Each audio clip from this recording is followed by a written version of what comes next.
WhatsApp para yo compartirlo por... Ya sabes, ese es mi perfil. Cuando Listo, diga... muchachos, estamos en Facebook. Ya. Listo. Entonces déjenme compartamos ese link.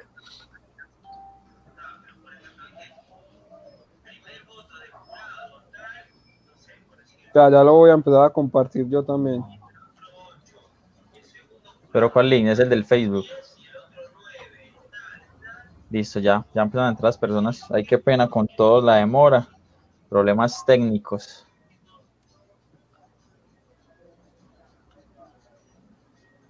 Hay personas en... Allá van Espere. entrando, no sé. Oye, no tengo audio. Tenemos que... Tiene que silenciar o sea, tenemos que entendernos nosotros solamente por este. Sí, por acá. Eso, muchachos, yo lo escucho bien. Ya podemos iniciar, ya estaban transmitiendo.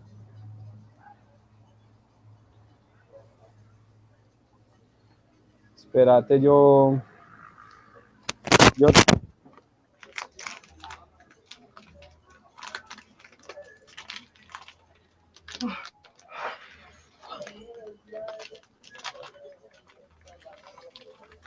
Eso, muchachos, José, inicia.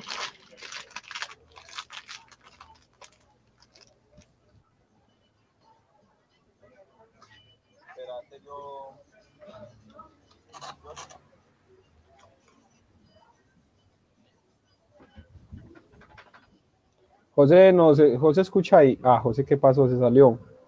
Fíjate que ya está volviendo a ingresar. Qué pena con todos. Problemas técnicos con el moderador.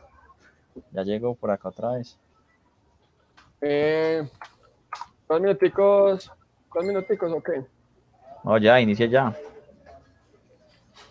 Ya está entrando la gente. Si quiere, puede iniciar. Listo. Muchachos, bueno, por problemas pues, técnicos, pero no hay problema. Vamos a empezar. ¿Me escuchan bien? ¿Cierto? Listo. Entonces vamos a empezar. Me gustaría empezar con ustedes que cada uno dé una breve introducción del tema. Desigualdad y pobreza, intervención del Estado, una breve introducción para saber sus puntos de vista y pues su posición. Entonces, si quieren, empezamos con Jair. Listo. Mi nombre es Jair Viana, soy estudiante de Economía de la Universidad de Medellín. Liberal en lo económico, no en lo político. Hoy vamos a tratar el tema de la pobreza y la desigualdad, que son siempre tomados como sinónimos. O sea, siempre que hablamos de desigualdad se piensa en términos de qué es pobreza, y siempre que hablamos de pobreza se piensa en términos de que es equivalente a la desigualdad. El compañero Cristian tiene una postura totalmente distinta, completamente diferente, y ya a medida que vayamos avanzando, ustedes desde el chat van a poder ir haciendo preguntas que el moderador va tomando para transmitirlo a nosotros y empezar. Me gustaría que empezara a abordar el tema Cristian, que tiene una postura más, como la más abundante en cuanto a la percepción de pobreza y desigualdad que se tiene, y luego empezamos a debatir las ideas. Bueno, pues para todos los que nos están viendo, mi nombre es Cristian Grajales, soy estudiante de negocios internacionales también de la Universidad de Medellín.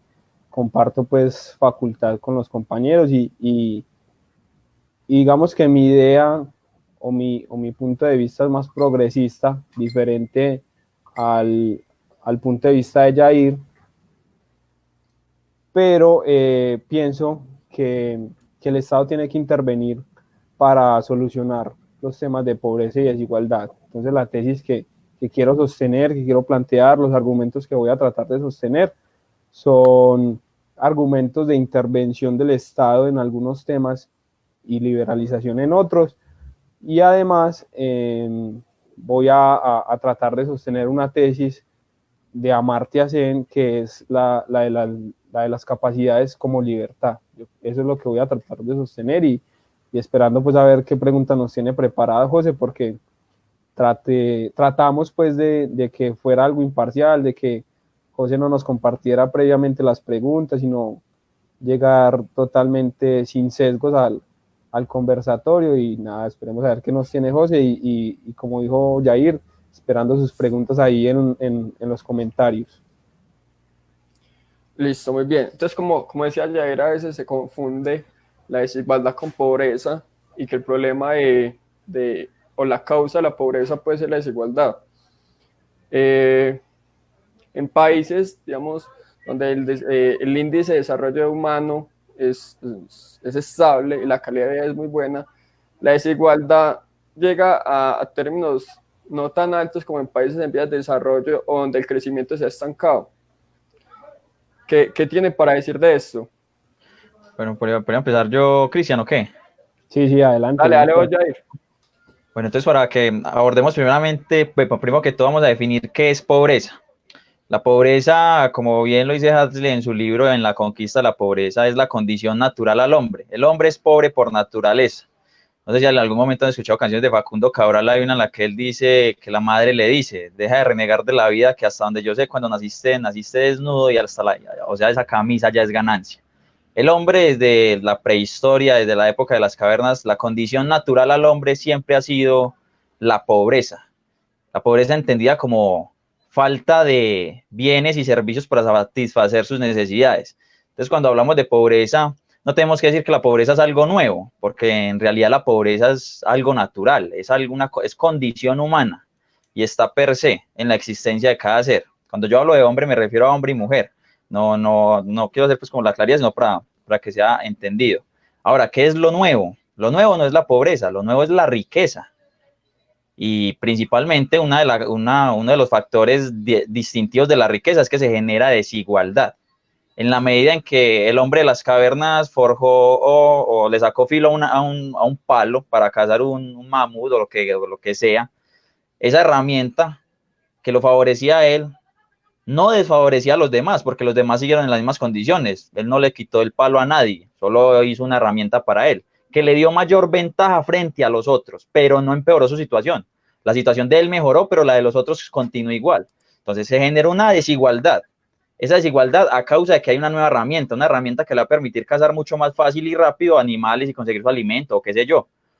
Esa desigualdad, esa riqueza, esa vara con filo, generó desigualdad, pero esa desigualdad no generó pobreza, porque la pobreza es la condición humana, a lo que lo podemos transmitir a tiempos modernos. Que Bill Gates haya creado Microsoft no desmejoró la situación de nadie, inclusive todos estamos mejor gracias a él, inclusive pirateamos su sistema operativo y hacemos nuestras labores mucho más rápido. Que él sea millonario, multimillonario y que tenga un ingreso en términos comparativos inmensamente desigual, no desfavorece nuestra situación. O sea que esa desigualdad, que esa causa de la riqueza, no es generadora de pobreza. Ese es como el primer punto que quise abordar. Cristian, ¿qué tiene ahí?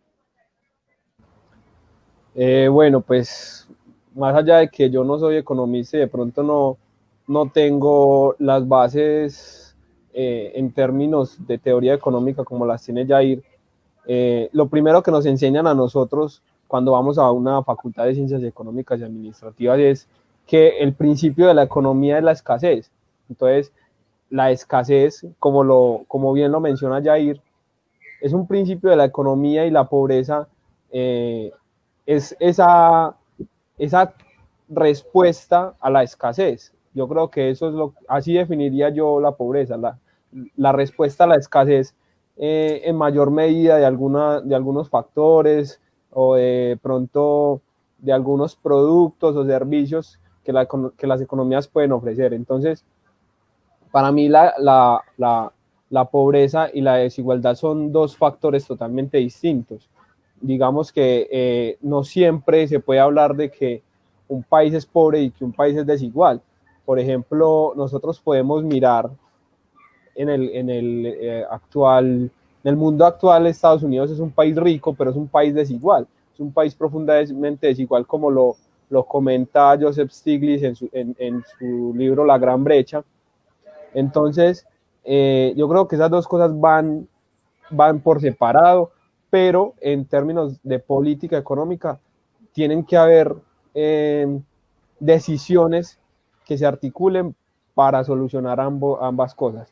Entonces, la desigualdad es un producto de decisiones políticas, de decisiones en política económica, y la pobreza es la respuesta a la capacidad de las personas, como lo decía Amartya Sen. Las capacidades son lo que genera libertad, y las libertades es escoger lo que yo quiero hacer, lo que yo puedo hacer, y de cómo voy a interactuar frente al mundo económico. Entonces, digamos que lo que yo quiero plantear es que ambas cosas son distintas, pero el Estado debe articular políticas públicas integrales para solucionar ambas problemáticas. En cuanto a eso... Listo. Jair, Sí, cuéntame. Vos hablabas y dabas el ejemplo del mamut, de el hecho de que las habilidades, pues la inteligencia o la destreza de la persona de desarrollar la lanza y tener una forma de cazar que le da una ventaja frente a las otras personas, le generaba riqueza y no le estaba quitando nada a nadie. ¿Qué pasa cuando puede que por la misma destreza esa ventaja sí le quite algo a otras personas? Es decir, por una posición de poder o de propia del dinero o por circunstancias pues, de fuerza militar, le genera una ventaja en el mercado y frente a la sociedad que sí le arrebata los recursos a otras personas. Suponiendo entonces que los mamuts tuvieran dueño, a eso es lo que vamos a ir. En ese momento los mamuts eran salvajes y eran libres, o la gallina o el animal que sea que cazaran y comieran. Eso lo podemos pasar a cualquier generación. Me gusta ese ejemplo porque lo podemos traer ahora. ¿Qué pasa entonces en el momento de que el cavernícola que tiene la lanza asesina al mamut? Pues obviamente hay un mamut menos para comer, que puedan cazar los demás. Eso es lo lógico. Se acabó. Uno. Y así se los acabaron todos, ¿cierto? Ahora, entonces unos dirán, no, pero es que vea que él con esa lanza nos está dejando sin comida a nosotros.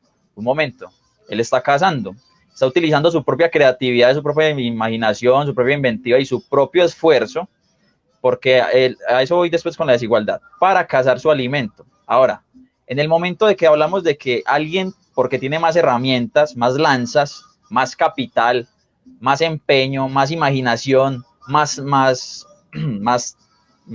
eficiente en hacer sus trabajos, hacer sus tareas, le está quitando el pan a otro de la boca, eso es completamente falso, porque al igual que el mamut, el pan es libre y lo puede adquirir el que mejor pueda acceder a él, qué sé yo, el que más dinero tenga en un momento, el que pueda hacer una oferta mucho mejor o el que simplemente aprenda a hacerlo con menos trigo, ¿cierto? Entonces, en el momento que decimos de que las herramientas y la tecnología le está quitando oportunidades a otra persona, estamos dando por sentado de que las personas tenían oportunidades antes de que alguien más las tomara. Y eso es completamente falso.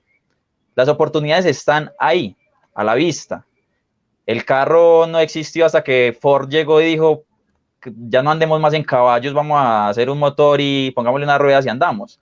Entonces decir que Ford le quitó la oportunidad a todos de ser millonarios y tener una compañía de carros multimillonaria hoy en día es completamente falso, porque aunque ahí estaba la idea, ahí estaba la oportunidad, solo Ford fue el que se le ocurrió y se le prendió el bombillo de decir vamos a utilizar estos recursos que tenemos acá. Al igual que Ford, al igual que el cavernícola y al igual que cualquier otra persona emprendedora, y cuando yo hablo de empresario me refiero hasta la persona que tiene un puesto de empanadas, está generando riqueza a partir de esa inventiva y evidenciar necesidades, porque al igual que Ford vio que la gente estaba cansada de andar en caballos y les proporcionó un carro, al igual que una persona ve que en el estadio adentro no hay ninguna tienda y se va a vender gaseosas, aguas y aguardiente, evidencian una necesidad, una falta, o sea, evidencian pobreza y van a satisfacer esa pobreza, lucrándose, sí, obviamente, pero ¿acaso la persona que adquiere el servicio o el bien no se está lucrando también? Cuando yo estoy en el estadio y pago, no sé, 8.000, no sé cuánto vale una botella de gaseosa allá, 5.000 pesos por una botella de gaseosa que sé que afuera vale 2.000, sé que de algún modo u otro me están tumbando, pero estoy dispuesto a pagarlo porque no hay nada más alrededor y además de que lo voy a disfrutar. Porque cuando estoy afuera del estadio, ¿por qué no me la tomo afuera que es más barata y por qué si me la tomo adentro que es más cara? Es por el simple hecho de la necesidad. Las necesidades son cambiantes, la pobreza siempre está presente, en términos distintos, porque todas las personas son distintas. Al punto del que hoy con este ejemplo es, no existe tal cosa como que una persona le quite a otro por la fuerza, porque si el cavernícola va a ir a, no sé, unos cavernícolas hieren un mamut, y el que tiene la lanza va y apuñala al mamut y se lo lleva, pues obviamente va a tener que pelear por él porque ya era de su propiedad, ¿cierto? Es la propiedad natural.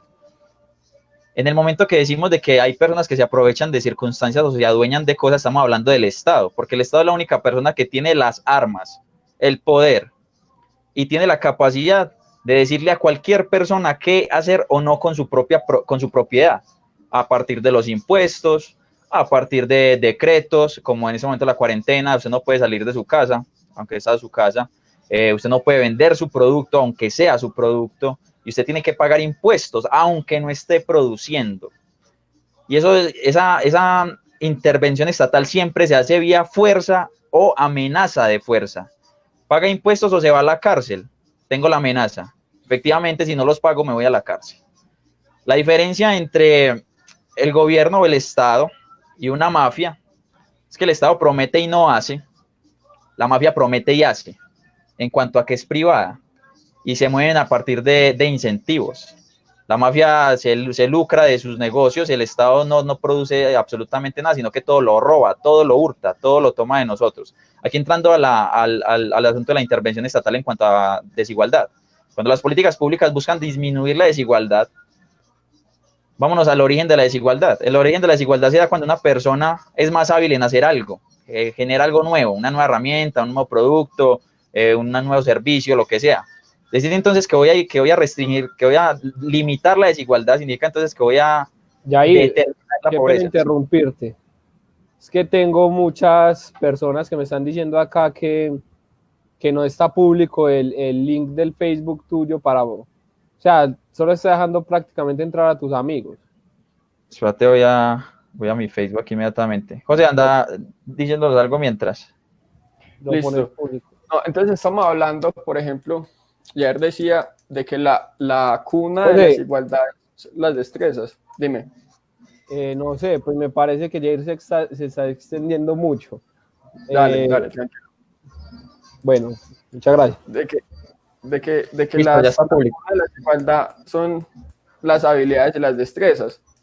Hay autores, y lo citaba ahorita Cristian, de que dice que la desigualdad, el problema de la desigualdad no es tanto la desigualdad económica, sino más bien los resultados de la desigualdad económica, que puede ser la desigualdad de oportunidades, que en el caso que Jair daba, a veces esas ventajas o esa cuna desigualdad no es la destreza, sino simplemente monopolios, ya sea del Estado o porque personas tienen fuerza militar. Entonces, si más personas tuvieran oportunidad a desarrollar esas destrezas, ¿no sería mejor para la sociedad y la desigualdad no bajaría? ¿Qué opinas vos de eso, Cristian? Qué pena, José, me repetí la pregunta que estaba aquí tratando de enviar a unas personas que se van a conectar. Listo.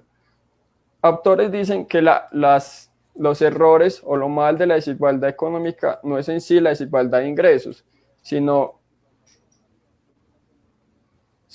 el hecho de que la desigualdad económica crea desigualdad de oportunidades, que no le permite a las personas o a la mayoría de la sociedad o a un buen porcentaje desarrollar las destrezas que les permitirían crear innovaciones como las que pues, daba ejemplo Jair y muchas otras.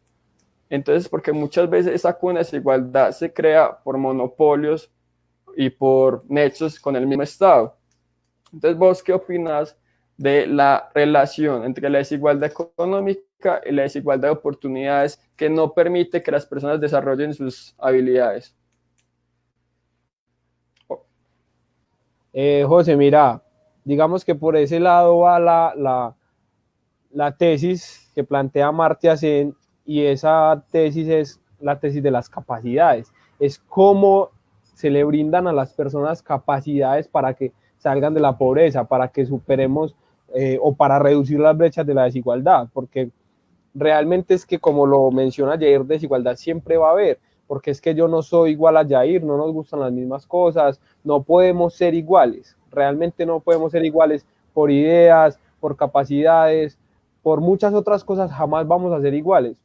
Entonces, eso es lo que plantea Amartya Sen, que si Jair quiere ser un economista, puede hacerlo a través de las capacidades que le brinda el Estado. ¿Y cómo se las debe brindar el Estado? A través de lo que ya Jair mencionó, que según él, el Estado se lo hurta, se lo roba, pero no lo comparto. El Estado tiene que tener, digamos, esa cama de presupuesto que se recoge a través de impuestos y de tasas impositivas para poder dar cumplimiento a las necesidades que las personas o que la población tiene.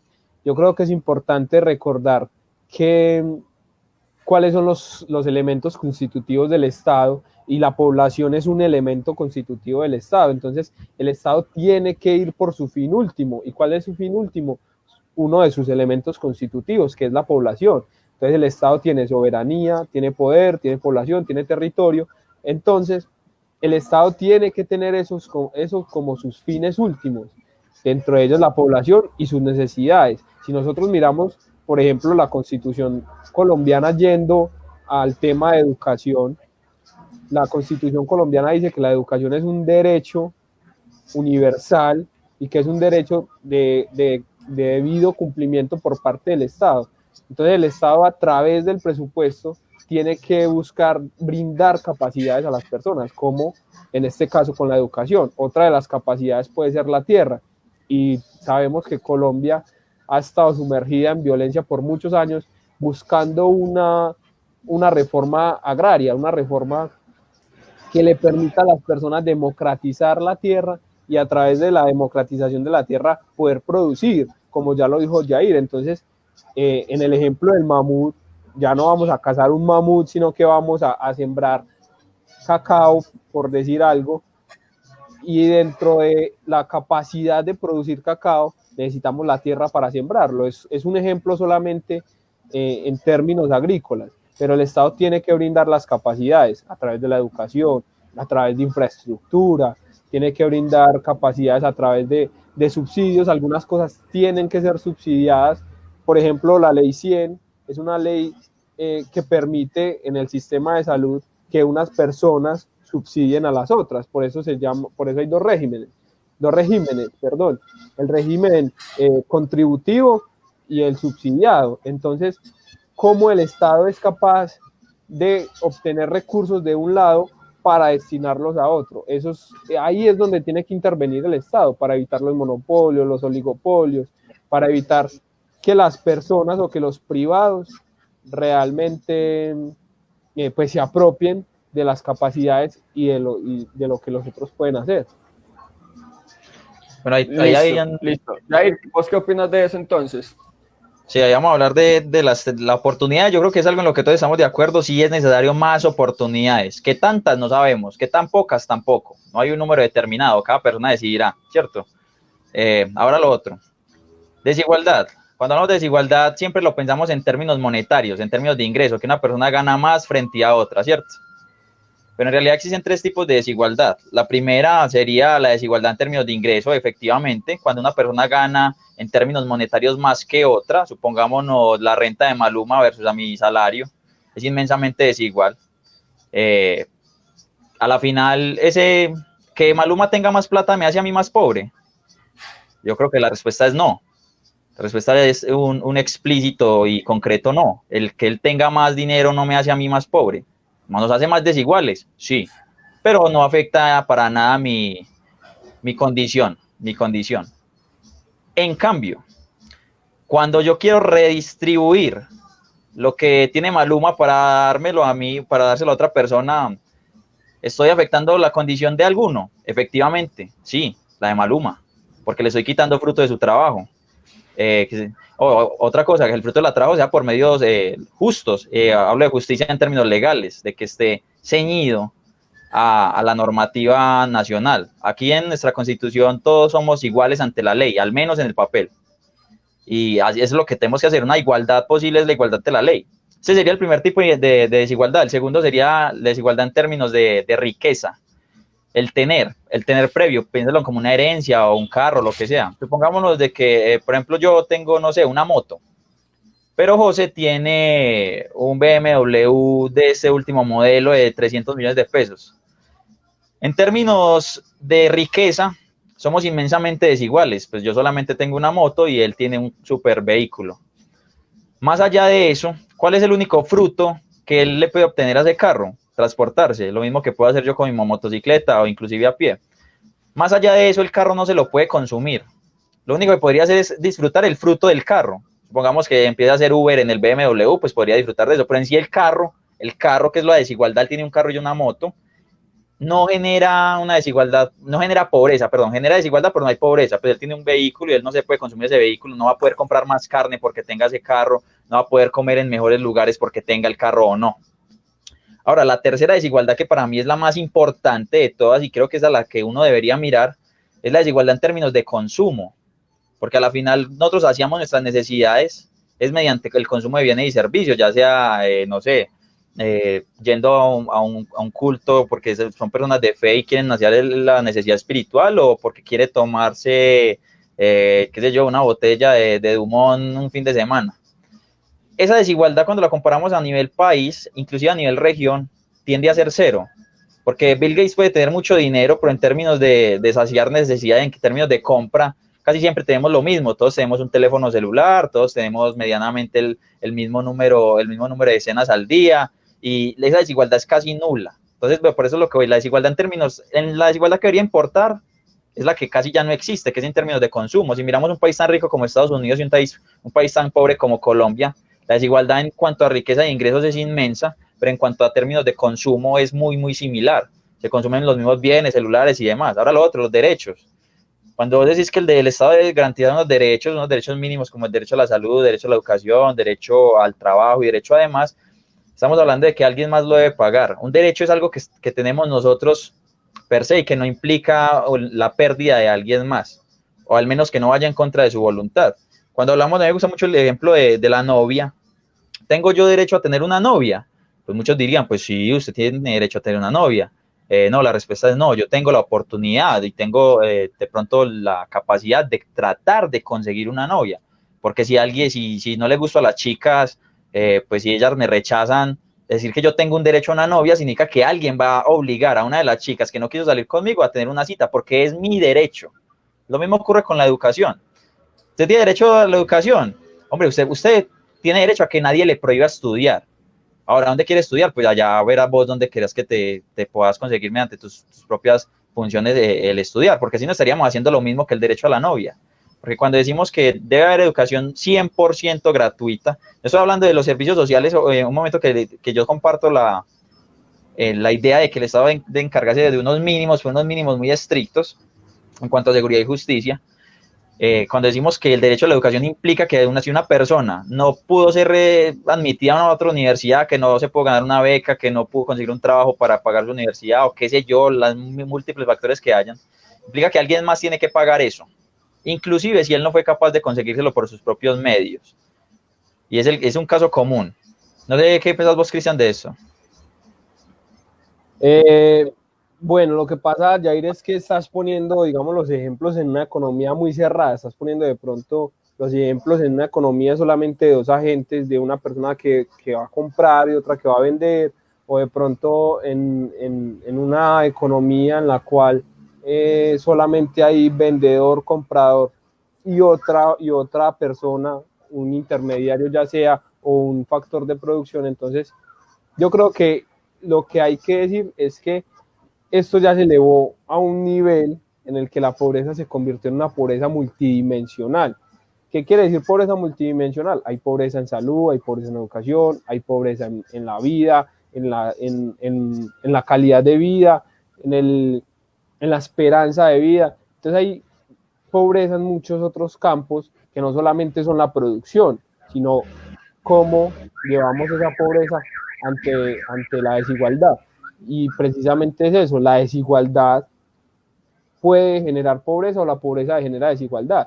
Entonces, yo me voy, ambos lados tienen posiciones, tienen pros y contras, gente que las defiende, pero a mí me parece más que la pobreza genera desigualdad.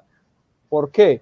Porque en el caso tuyo, supongamos en una economía así muy primitiva, vos tenés la capacidad de crear a través de un artefacto, sea cual sea, una herramienta para cazar, vos vas a empezar a cazar más mamuts que yo, y eso genera desigualdad. Puede que yo siga cazando un mamut, no sé, mensual, ahora vos vas a cazar uno diario, por decir algo.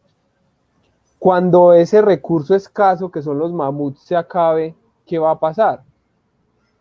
y cómo el Estado tiene que intervenir para que la herramienta que vos creaste sea una herramienta para todos. Y eso no tiene nada que ver con socialismo, ni con comunismo, ni que yo creo capital y lo tengo que repartir, o yo tengo una casa y la tengo que dividir, tengo 10 piezas y solamente puedo vivir en una. Eso no tiene nada que ver. Es como el Estado interviene para que si, por ejemplo, vos te ganás $1.000 y yo me gano 100, ambos tengamos la misma participación porcentual en los temas impositivos. Por ejemplo, el 19% del IVA, que vos realmente pagues los 190 dólares o pesos que te tocaría y que yo pague los 19. Eso es lo que reduciría las brechas de desigualdad. Pero si nosotros miramos países como Colombia, la tierra, por ejemplo, los grandes capitales y muchas otras cosas no están bien distribuidos y por aquí pues tengo como un informe y es cómo realmente se distribuye o se redistribuye el ingreso. Y en Colombia, por ejemplo, el ingreso es demasiado mal distribuido. Ya estoy por aquí buscándolo, pero en un momentico, pues, cuando José nos diga, les comparto la información, porque también mucha gente está diciéndome que no han podido entrar. Pues entonces, venga, Ya hagamos está público. un poco un momento, listo. Porque en este momento hay 5 personas y yo creo que no hay un problema que no está dejando entrar. Pero ahí está público normal.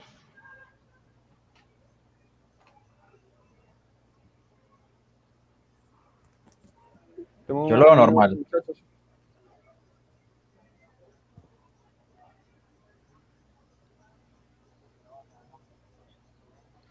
Listo. Mientras, tengo un momentico, un minutico, 2 minuticos para que entren más personas. Una breve, como resumen de lo que hemos dicho hasta el momento. Un resumen, sí. Jair venía diciendo entonces que la desigualdad, que el hombre nace pobre y que es la condición natural, que entonces el problema no es que haya desigualdad, y he dado el ejemplo de que Maluma tiene millones de dólares y que él puede tener dinero y ser clase media y vive bien y tiene su vehículo y Maluma tiene su vehículo, que el problema no radica allí. Y Cristian decía entonces que el Estado debe, por medio del presupuesto que toma a las personas, asegurar entonces educación y otros beneficios sociales que le den a las personas esa oportunidad de estudiar, esa oportunidad de desarrollarse en la sociedad, a lo que Jair decía que no hay derecho de tal cosa. Yo no puedo tener derecho a algo porque simplemente el derecho a educarme o a la educación, estoy diciendo que mi educación me la está pagando otra persona. Entre otras cosas, me gustaría recalcar algo. Por ejemplo, en el ejemplo de Maluma, ¿qué pasa cuando no es Maluma, sino simplemente un sector empresarial, digamos el cacao que hablaban ahora? Está un sector del cacao que tiene mucho dinero y luego está la clase media, pero ese beneficio, esa riqueza que tiene el gremio del cacao, le dan un beneficio frente al Estado, frente a las leyes y frente a la participación política, que hace, claro, que por el mismo Estado se hagan leyes que sí perjudiquen a las personas de la clase media que no hacen parte del sector del cacao, por ejemplo. Con eso me refiero a la desigualdad política, que muchos autores dicen que es resultado de la desigualdad económica o de ingresos, que cuando esos ingresos son tan altos que le dan un beneficio, no propio de su destreza, sino propio de sus enlaces y relaciones con el Estado, le dan un beneficio frente a las otras personas.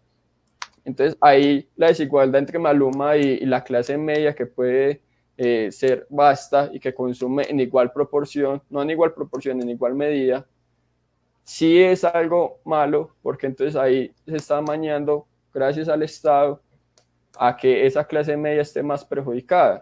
Es decir, ahí sí la diferencia de ingresos con ayuda del Estado sí hace que la diferencia de ingresos sí sea mala. No es malo que Maluma tenga millones de dólares, no es malo que Bill Gates tenga billones de dólares y luego haya una persona que tenga $1 billón. Lo malo podría ser que cuando esa diferencia de ingresos le da un beneficio frente al Estado, un beneficio en el mercado, un beneficio ante la ley, que ahora cuando haya alguna disputa legal, simplemente una persona por tener más dinero le da un beneficio frente a la otra que no tenga dinero. Entonces ahí hay dos temas que quiero que hablen. Primero Yair, luego Cristian, y nos muestra los datos. La desigualdad política, consecuencia de la desigualdad de ingresos, y la desigualdad ante la ley, que ya hablábamos al principio. Bueno, para tener claro ahí, yo comparto la idea de que no toda la riqueza es buena. Ojo, pues no todos los ricos son buenos, porque sabemos que hay riquezas ilícitas, ¿cierto? Ahora bien, la justicia, en términos de justicia, no debe ser una justicia finalista. Es decir, el rico es rico porque se lo robó de algún momento, a alguien le tuvo que haber quitado. Entonces yo más bien voy por el lado de que la riqueza será buena o mala en la medida de qué tan justa haya sido. Ejemplo, si para que Maluma se volviera rico tuvo que esforzarse mucho, cantar en autobuses, en plazas gratis y mucho tiempo hasta que por su propio esfuerzo logró, sin arremeter contra nadie, construir su riqueza, pues diré que esa riqueza es una riqueza buena, en la medida que es una riqueza justa, porque no le quitó a nadie. Todo lo logró por sus propios medios. Ahora, si un gremio empresarial colombiano consigue su riqueza, pues vamos a ver si es buena o mala, en la medida de si la consiguió mediante coimas, sobornos, asesinatos, extorsiones, qué sé yo, robando y así. Entonces, en esa medida, será rico, en efecto, pero no será una riqueza justa, pero será una riqueza mala, porque es injusta, porque arremetió contra las libertades de los demás. Entonces, la riqueza es buena o mala en la medida de qué tan justa o injusta sea, y será justa o injusta en cuanto se respeten las libertades de los demás. Cuando hablamos de libertad, estamos hablando del respeto al código, nuestro código jurídico, ¿cierto? Si alguien se hace rico mediante extorsiones, pues en efecto será rico, pero será una riqueza mala, porque perjudicó a muchos en el camino. El fin no justifica los medios. Ahora, si alguien se hace rico, qué sé yo, como Shakira, cantando y moviendo sus caderas, pues era una riqueza buena porque en el camino, la trayectoria, en el proceso de construcción de esa riqueza, porque no fue algo dado, no le hizo daño a nadie, no fue en contra de la libertad de nadie, pues era una riqueza buena, porque es una riqueza justa. Ahora, partiendo a lo otro, decir entonces que hay ricos, perdón, que la causa de que hay pobres es porque hay ricos, entonces es como decir que hay brutos porque hay inteligentes y hay feos porque hay lindos. No, la economía no es un pastel.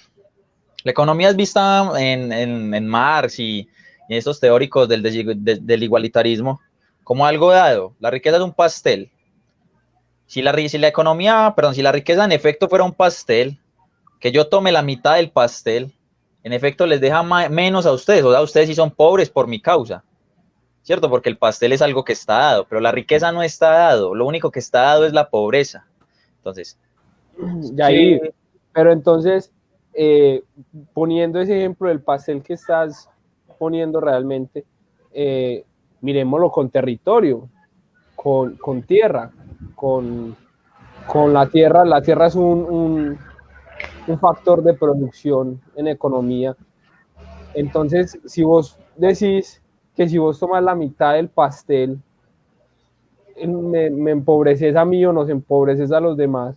Si vos te haces dueño de miles de hectáreas de tierra, por ejemplo en Colombia, estás empobreciendo a los demás realmente. Tenemos que partir de mediante qué recursos y qué herramientas se hizo dueño del pedazo de tierra. Supongámonos que una persona llega a mi barrio, dice, les voy a comprar a todos la casa, ¿cuánto están dispuestos a pagar por ella? Oiga, ¿cuánto quieren que les pague? Yo digo, no, pues no sé, dame 10 unidades, otro dirá 15, y él en efecto la paga. Se hizo dueño de todo, pero mira que fue un acuerdo voluntario, por ese lado. Igual sigue siendo dueño de todo el terreno, él es el dueño, pero no fue injusto en ningún momento porque fueron acuerdos voluntarios. Ahora, voy a hacer una calle por acá, una vía, qué sé yo, para ir de un metrocable. Voy a hacer un metrocable por acá, necesito sus casas. Les voy a pagar tanto por ellas. Y yo digo, no, pues yo no quiero vender. No pasa nada, se la expropiamos. En efecto, se hizo dueño de la tierra y con un fin que es dar transporte público, pero la riqueza finalista, porque en realidad el metrocable sí iba a ayudar mucho, a las demás iba a ser una riqueza una riqueza para todos, fue conseguida por medios justos o injustos. Porque como no hubo acuerdo voluntario y fue mediante el uso o amenaza de fuerza que se aprovechó y se adueñó de esas tierras, entonces ahí, aunque el fin sea bueno, no parte de algo justo. Y resulta que lo bueno o lo malo no determina si lo justo o lo injusto. O sea, si algo salió mal es injusto y salió bien es justo. No. No puede existir nada justo, perdón, nada bueno sin antes ser justo. Entonces, a lo que voy, si una persona se hace dueña de miles de acres de tierra, pues dependerá de por qué mecanismos y qué medios empleó para hacerse dueño de ellos. Si fue mediante libre intercambio, libre comercio, o sea, capitalismo, o si fue mediante elementos coercitivos y coaccionados estatales, ya sea pues socialismo o progresismo, como lo quieran llamar. Bueno, pues en el ejemplo que vos ponés del metrocable, obviamente, como lo decís, pues hay un fin, el fin no justifica los medios, para mí tampoco, pero nunca el Estado, o por lo menos no en Colombia, ha entrado a decirte te expropiamos, así como pasaba en Venezuela, que ha sido un tema muy controversial y demás. Nunca le han dicho expropiamos y ya. No. En Colombia hay leyes para eso y en Colombia hay, creo que es como en el impuesto predial o en la forma en la que se calcula cuánto cuesta su predio, y en catastro cuánto cuesta su predio, cuánto es a valor de mercado y cuánto es a valores estatales, porque recordemos que para la contratación pública no se manejan valores de mercado, sino precios sombra. Entonces, ¿cuánto vale y cómo te pagamos? Si la persona no quiere vender porque es que yo esa casita la hice por 30 años, muy difícil, siempre va a haber, siempre va a ser primordial o va a ser primero el bienestar del colectivo sobre el individual. Entonces, eso no es socialismo, ni tampoco es bueno integrar el socialismo con el progresismo, porque son cosas muy diferentes. No se puede confundir esos dos términos. Entonces, el fin del progreso de la sociedad, que no es socialista, siempre le va a dar prioridad a los intereses del colectivo. Por ejemplo, José, qué pena, cuando decís, prima el bien social, el bien colectivo prima sobre el bien individual. ¿Qué es un colectivo? ¿Qué es una sociedad? ¿Por qué está compuesta una sociedad? Por múltiples individuos, ¿cierto?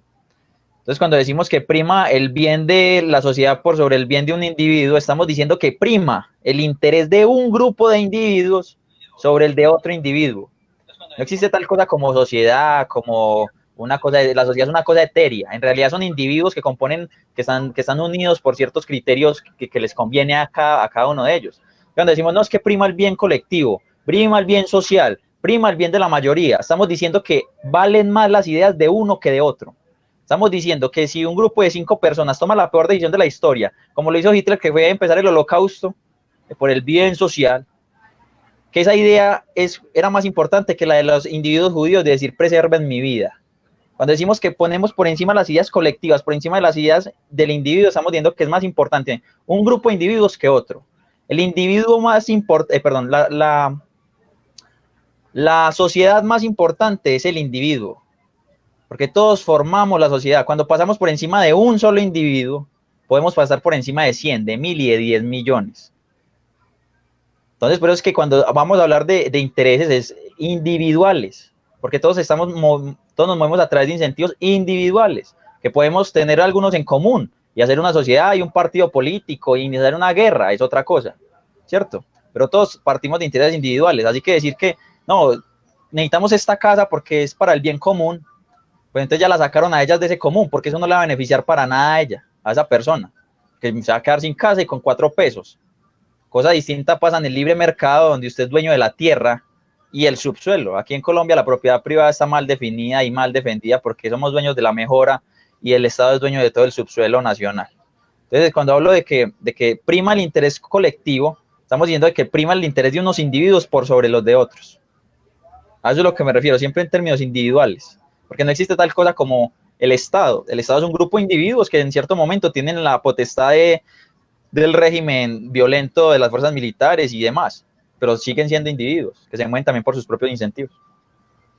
Cristian, pero digamos, y Jair, hay casos en que para eso hay representación política, y les hacía la pregunta de la desigualdad política, me gustaría que hablara un poco más de eso.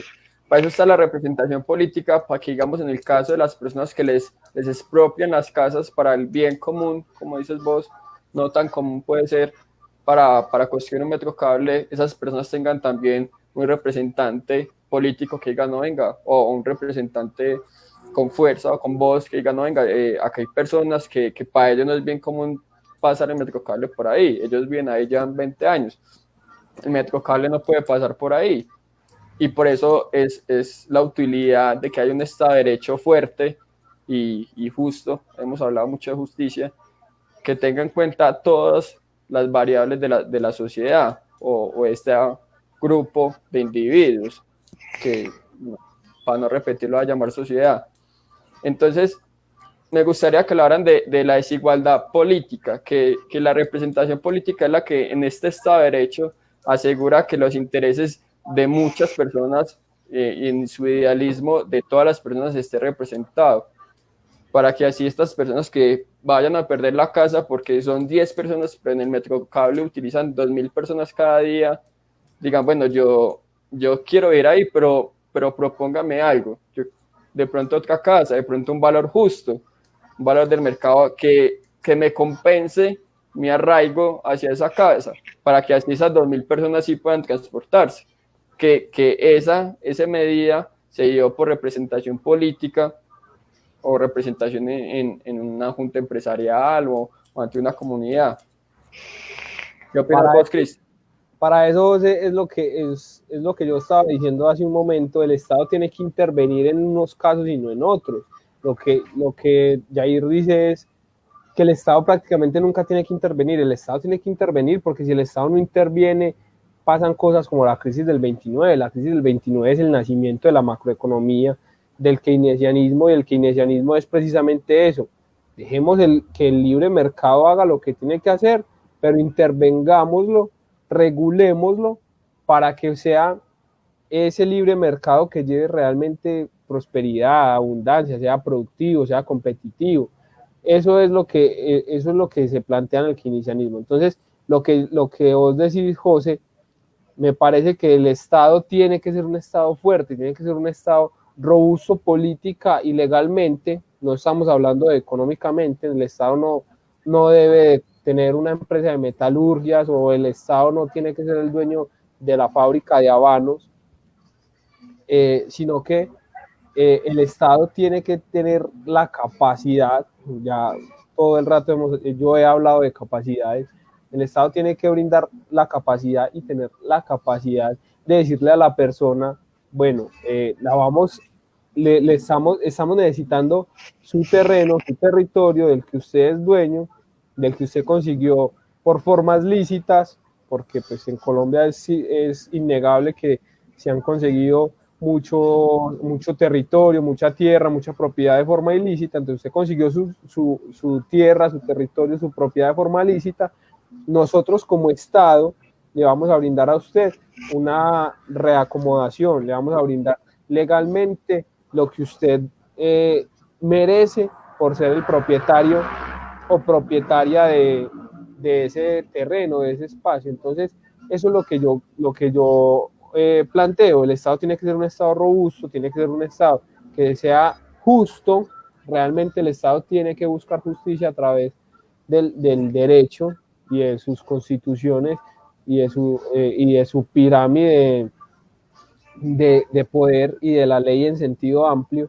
Entonces, me parece que el Estado tiene que brindarle a la persona, decirle, le pago lo que se merece por tener el territorio, por ser esa su propiedad, por haberla conseguido de forma lícita, y le vamos a brindar a usted un acompañamiento no solamente económico y financiero, no simplemente váyase de aquí y le vamos a consignar 10, 20, 30, 100 millones en su cuenta bancaria, sino que la vamos a reubicar, la vamos a brindar un acompañamiento social y un acompañamiento íntegro para que usted pueda superar, digamos, entre comillas, la pérdida de su propiedad. Listo. Antes de darte paso, Jair, Cristian, vos hablabas de un Estado robusto, un Estado fuerte. ¿Qué podría decirse por un Estado robusto si no es económicamente? Digamos, podría ser un Estado que tenga representación de muchos campos, de muchas personas con diferentes intereses, que las fuerzas de esos intereses hagan que la balanza no se vaya para un lado y se cree riqueza injusta o riqueza mala, como decía Jair, no precisamente que el Estado representado o con personas que representen intereses de múltiples campos hagan entonces que la riqueza sea buena y que el mercado sea lo que debe ser el mercado, que la competencia o las ventajas competitivas sean propias precisamente de las destrezas individuales, no de otros factores no propios del individuo y la capacidad propia del individuo. Sí, sí, José, precisamente eso es a lo que me refiero, que vos tengas la misma capacidad de participación en escenarios que yo, sin importar nuestro nivel socioeconómico.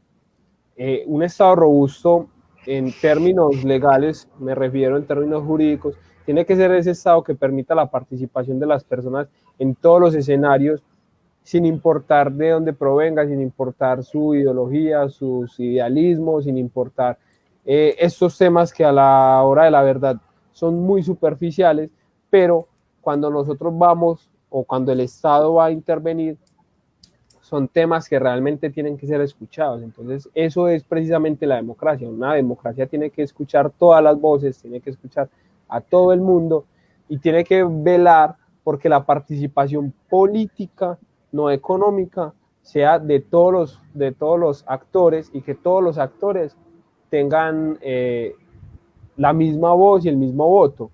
En Colombia eso no sucede. Perdón, en Colombia esto no sucede porque unos sectores tienen más fuerza y músculo financiero para llevar representación al Congreso, al Senado, a Cámara de Representantes, para montar un presidente. Porque si nosotros vamos a hablar, por ejemplo, de algo que ya todos lo sabemos para no entrar en la disputa en disputas políticas en este momento actuales, por ejemplo, el proceso 8000, que fue la elección de Samper a la presidencia, es cómo el músculo financiero de una actividad ilícita es capaz de tener más representación que el resto de la sociedad. Eso es a lo que yo me refiero, que sea un Estado robusto, que sea un Estado fuerte, que toda participación política sea posible y en las mismas o en iguales condiciones, no tiene que ser ni siquiera financiero. Dale. Jair, una pregunta concreta para abrir a otra pregunta para que te extengas. ¿Vos pensás que el Estado o que haya representación de la mayor cantidad posible de actores? Vámonos a la génesis del Estado. ¿Cómo nacieron los estados, los gobiernos? Un grupo de bandidos llegaban a otra comunidad. Es importante, Jair, que distingamos Estado y gobierno. Sí, esos son términos que no vamos a entrar ahí como en la terminología. El Estado son las instituciones y el gobierno son las personas. Ya dejando eso claro. Eso es lo que quiero retomar, el hecho histórico. Por ejemplo, en la Francia, cuando todos ya han visto la película con, me va el nombre, cuando los francos, el ejército de Franco, por eso en Francia llama ahora Francia, era un grupo de bandidos que llegaba a un lugar, mataba la resistencia, la otra fuerza y se adueñaba de tres cosas fundamentales: las rutas de comercio, la religión y la educación, ¿cierto?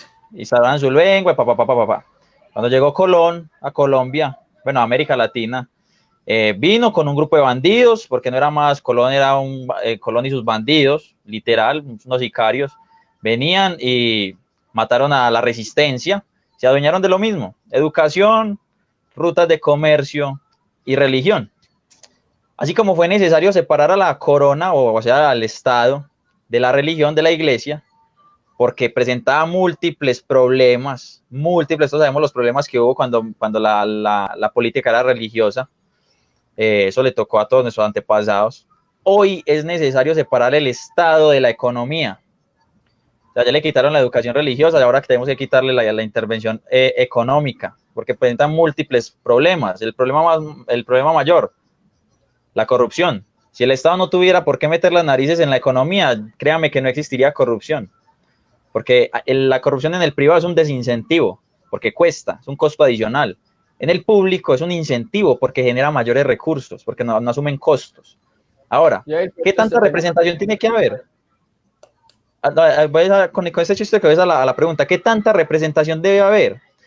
Pues debe haber la representación necesaria para garantizar solo dos cosas: seguridad y justicia. Seguridad en términos de ejercer la violencia, policías, fuerzas militares. En eso sí necesitamos seguridad, porque eso sí nos conviene a todos. Y en justicia, en cuanto a se puedan garantizar el cumplimiento y el ejercicio de la ley, una igualdad ante la ley, que lo que está escrito en la Constitución nadie se lo pase por la galleta, como dice Jeremías. Y la justicia no se dará ni entre las dádivas del rico ni entre las lágrimas del pobre. O sea, necesitamos que un Estado que sea grande y fuerte, pero grande en qué medida, en la medida que pueda proporcionar seguridad y justicia. Pero no necesitamos un Estado benefactor que le quite las rentas a uno para dárselas a otros, porque estamos diciendo que una persona no es capaz de administrar sus propios dineros, o que el dinero es más útil en manos de otro que de él.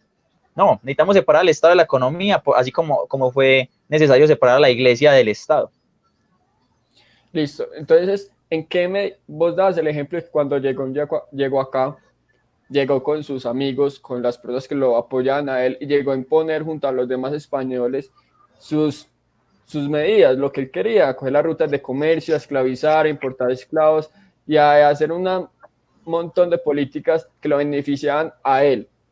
Pero ¿qué hubiera pasado entonces si vos hablabas de representación legal suficiente si en ese momento Colón hubiera tenido contrapesos, que es lo que va a haber para que haya representación legal suficiente? Y eso es lo que yo iba. Para que haya representación legal suficiente, debe haber en la representación o en la toma de decisiones un campo pluralista, que haya personas que les interese comercial en el exterior, que haya personas que les interese tener campos de trigo, tener vacas, tener sector en tecnología, porque así, si todos en esa representación legal tiran a sus intereses personales que hablábamos al principio, así el interés común de la suma de los individuos se puede ver mucho mejor beneficiada.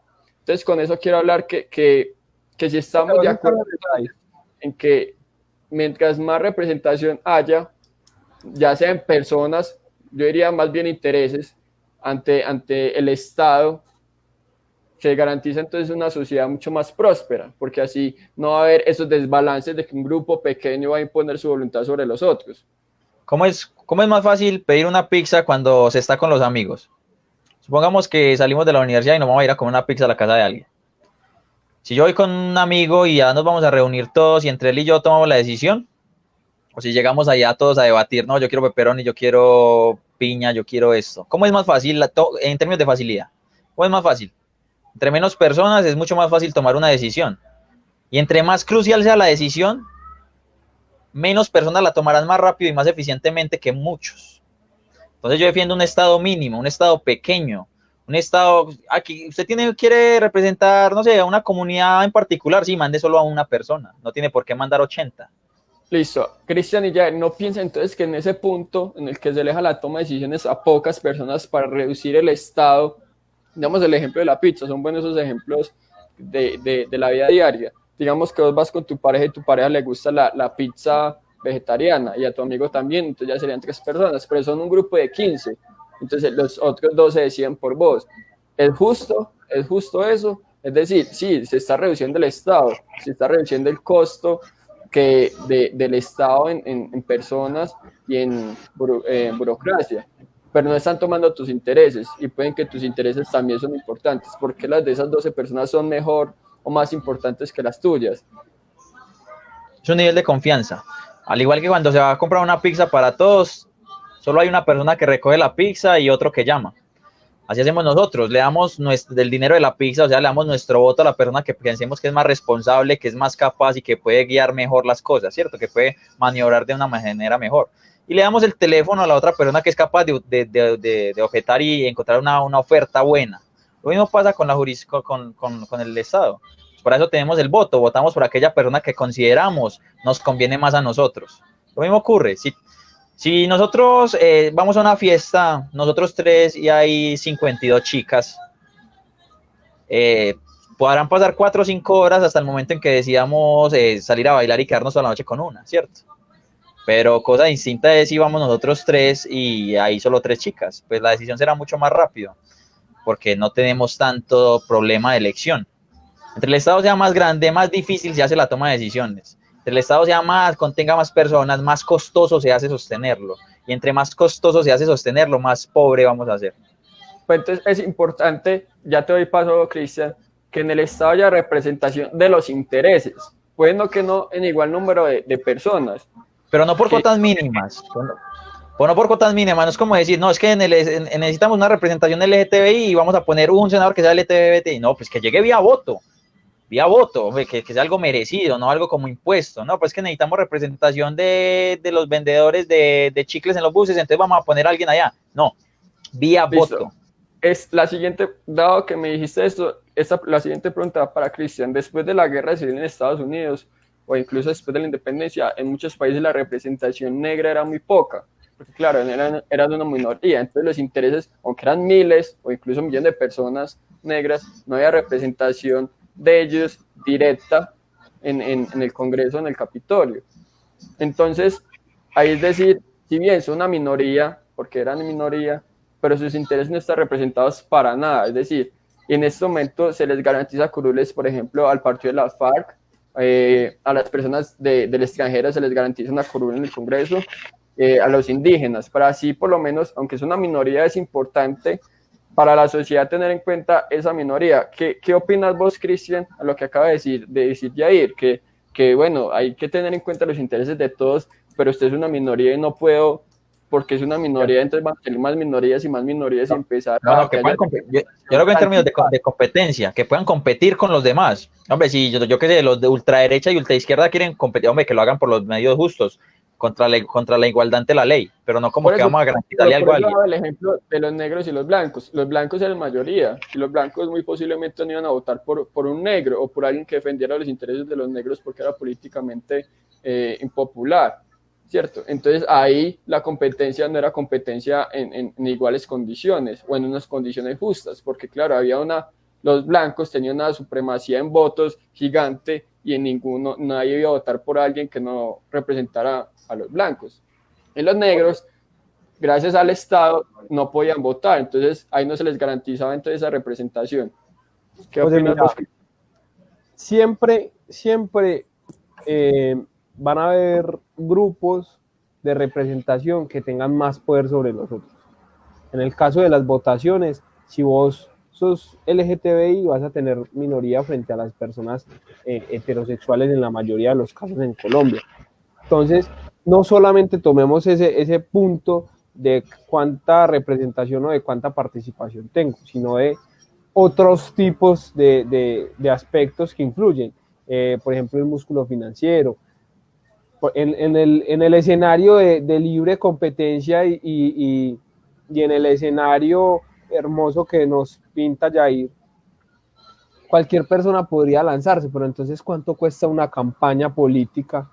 ¿Cuánto cuesta llegar a todos los rincones del país, por ejemplo, para hacer la campaña política y buscar adeptos?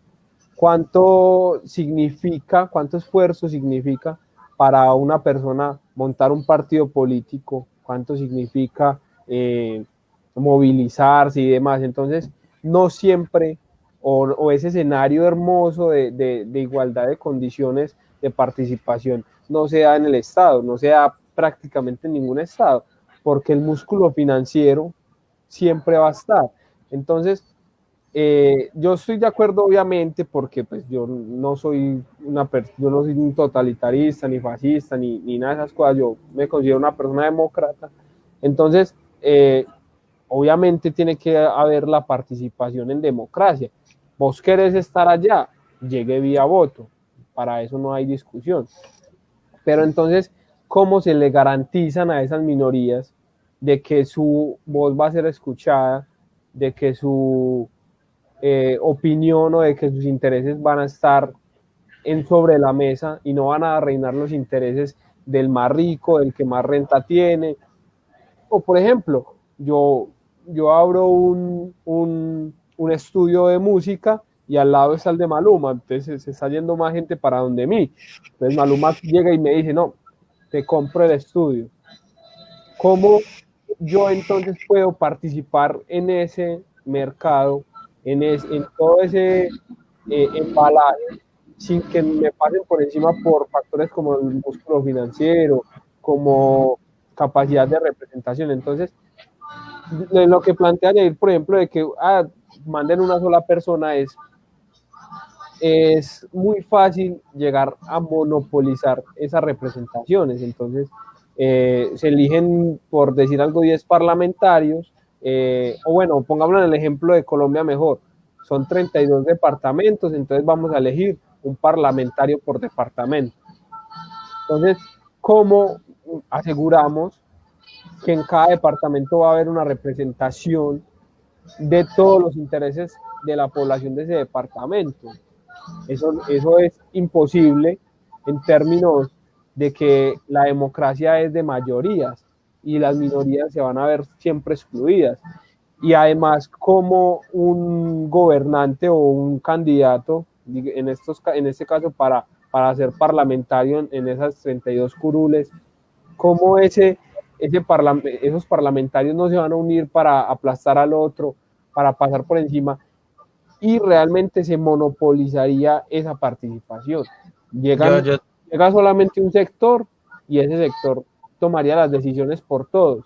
En caso de que, digamos, llegue la izquierda a Colombia, bueno, entonces llegó la izquierda, llegaron todos los parlamentarios son de izquierda, democratizamos toda la tierra, cada uno va a tener su casita, se le va a entregar un uniforme mensual, se le va a entregar un mercado mensual y nada más. Entonces, no, lo importante es tener verdaderas voces y verdadera participación de todos los escenarios, minorías, mayorías, de una persona intelectual. Con lo que estás diciendo, entonces me abre el camino a preguntar lo siguiente: la representación tiene que ser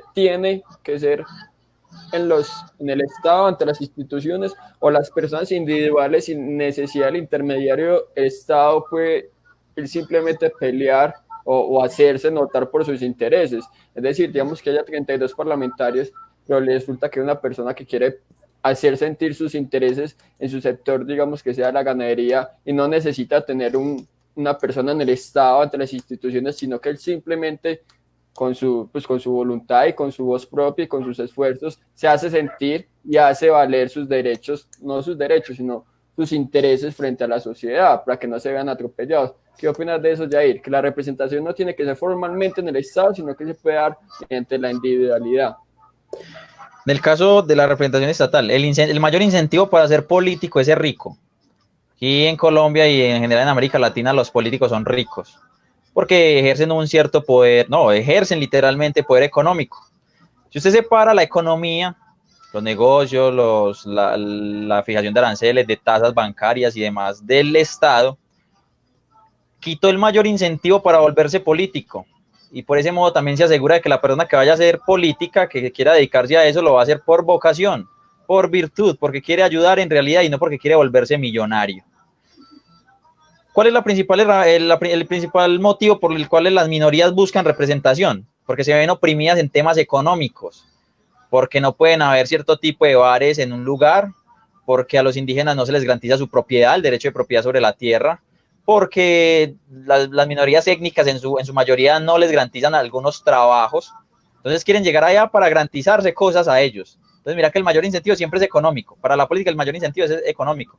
Si logra separar a la iglesia del Estado si logra separar a la economía del Estado así como se separó la iglesia del Estado, ya Monseñor no tiene el mismo poder que tenía hace 100 años, al igual que el grupo Lule no va a tener el mismo poder que tiene hoy si se logra separar. ¿Cuántas carreras políticas se van a desfinanciar literalmente? Porque las patrocinan al final los empresarios, que buscan que le pongan aranceles a las importaciones de sus productos, o que buscan que le den subvenciones a la actividad empresarial. En el momento que yo propongo separar a la economía del Estado, inmediatamente esos grupos, esas minorías, no van a tener ningún incentivo para llegar allá, más allá de que sea justo, de que sean temas de seguridad y justicia. cosa que nos conviene a todos, seguridad y justicia. Pero ahora la mayor representación que se tiene son representaciones económicas. Todos sabemos que a qué los gobernadores de Antioquia, a qué grupo selecto de empresarios representan, literalmente. En el momento que se le quite ese poder de ejercer poder sobre la economía y hacer acciones contra otras industrias, van a perder cualquier tipo de incentivo a los empresarios a financiar ese tipo de carreras. Entonces, a lo que hoy es eso, no importa que... Sí, sí. Y hay tantos escritos que hablan mucho de no ver al empresario como alguien malo. Esta es la última pregunta antes de pasar, como ya ir terminando, de que no hay que ver al empresario como alguien malo. Entonces, ¿por qué sería malo que los empresarios posicionen políticos si precisamente el empresario es la persona que genera empleo, el empresario es la persona que emprende, que innova? ¿Qué tendría malo que la persona que está innovando y tiene tiene a Rappi, tenga representación política que lo represente a él? ¿Por qué sería esto malo? Es malo en la medida que mediante la fuerza impone. Si el dueño de, qué sé yo, una superindustria coloca al presidente, el presidente nunca jamás va a atentar contra él, incluso saltándose los criterios de seguridad y justicia. Entonces, el empresario es bueno en la medida que actúe solo, sin poder ejercer violencia, y el Estado es el ente reconocido y aceptado para ejercer la violencia, porque nadie le va a tirar una piedra a un policía, pero sí se la va a tirar a un ladrón, porque el poder policial es legítimo del Estado, más el poder mafioso no. Entonces, en la medida que los empresarios se puedan adueñar mediante sobornos, mediante coimas y cosas así, del poder político, se están adueñando de todos los poderes estatales, seguridad, justicia, normas y demás. Entonces, eso se vio porque el empresario tenía mucho más dinero. Entonces, volvemos al tema principal, la desigualdad económica. Acá sí creo desigualdad política, que esa desigualdad política está creando en las personas, en la sociedad, más pobreza para los que nacen de este grupo empresarial. ¿Qué opinas, Cristian? Ese era el punto que ya mismo le iba a responder a Yair. Entonces, realmente la desigualdad sí está generando pobreza, realmente la desigualdad. O el músculo financiero, la diferencia entre el que es capaz de crear y el que no es capaz de crear, y el que tiene capacidades, porque el músculo financiero es una capacidad, es generador de pobreza y es generador de desigualdad.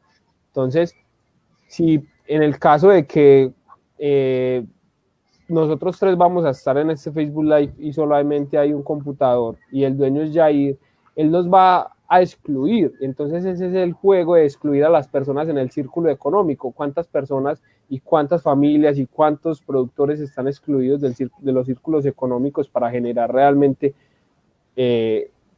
riqueza?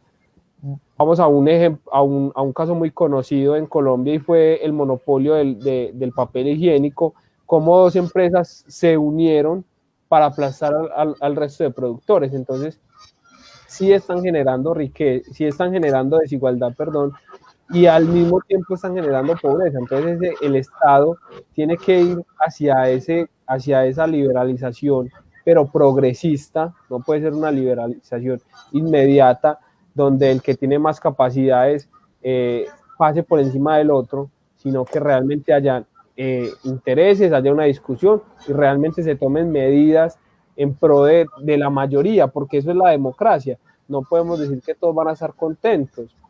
Si una persona, un presidente, ya sea Iván Duque o cualquiera, toma la determinación de hacer una cuarentena estricta, no todo el mundo va a estar contento, puede que la mayoría, pero no todo el mundo. Entonces, esa es la representación de los intereses y de las capacidades.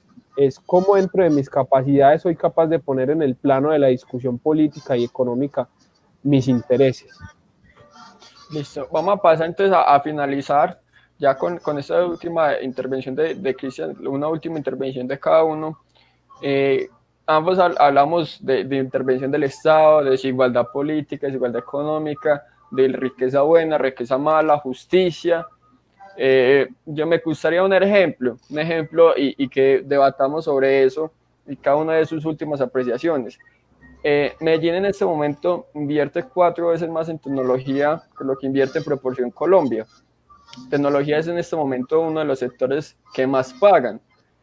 Y muchas personas en este momento se educan en tecnología y en general en cualquier carrera gracias a algo en Medellín que se llama, por ejemplo, el Fondo EPM, para traerlo a nuestra realidad. Inversión o gasto, para mí sería una inversión, para otros sería un gasto o podría ser un presupuesto para los estudiantes que se eduquen.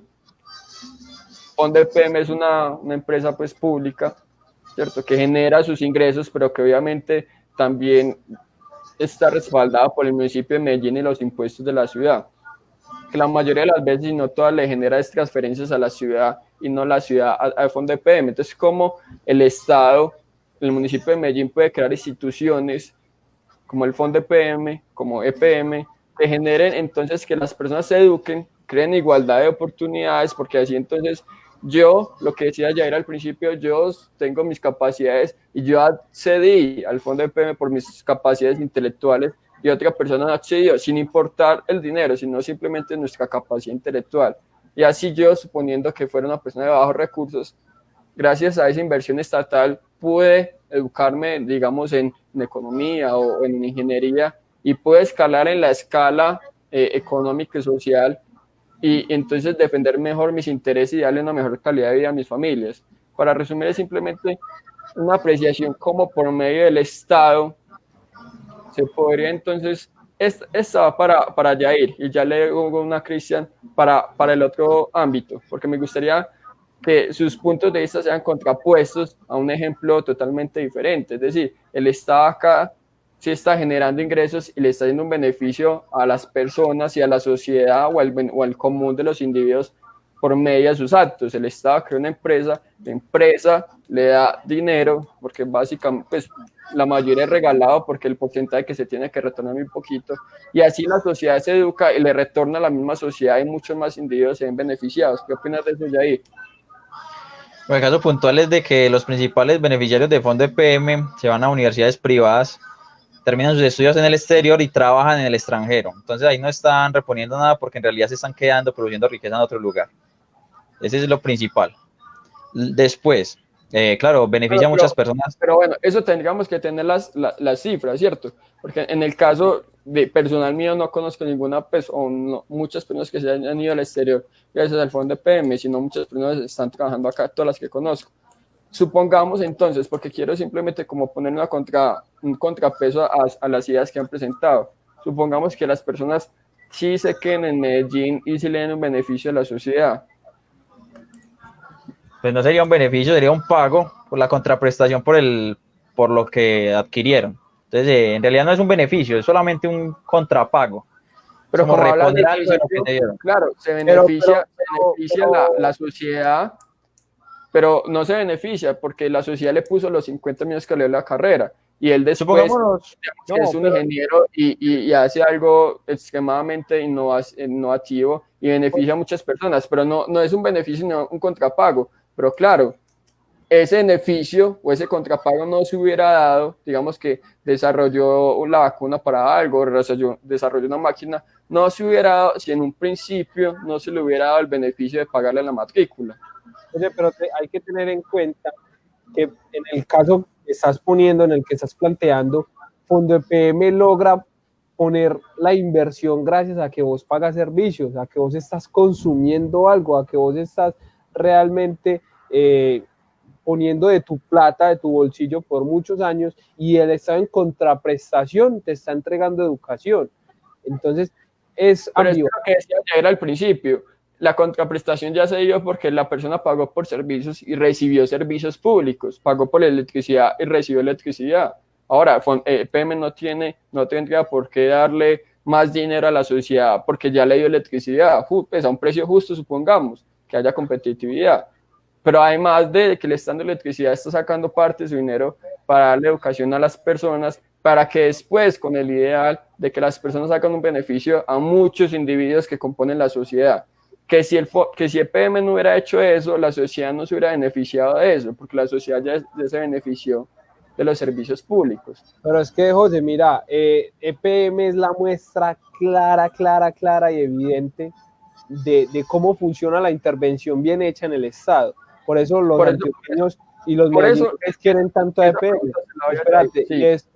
y es que EPM te presta el servicio de electricidad y energía, de agua y demás, y obtiene unas utilidades. Y como es una empresa estatal, no, te dice, José, no nos interesa tu dinero y ganar plata de cuenta tuya, no nos interesa hacernos ricos porque no es nuestro fin.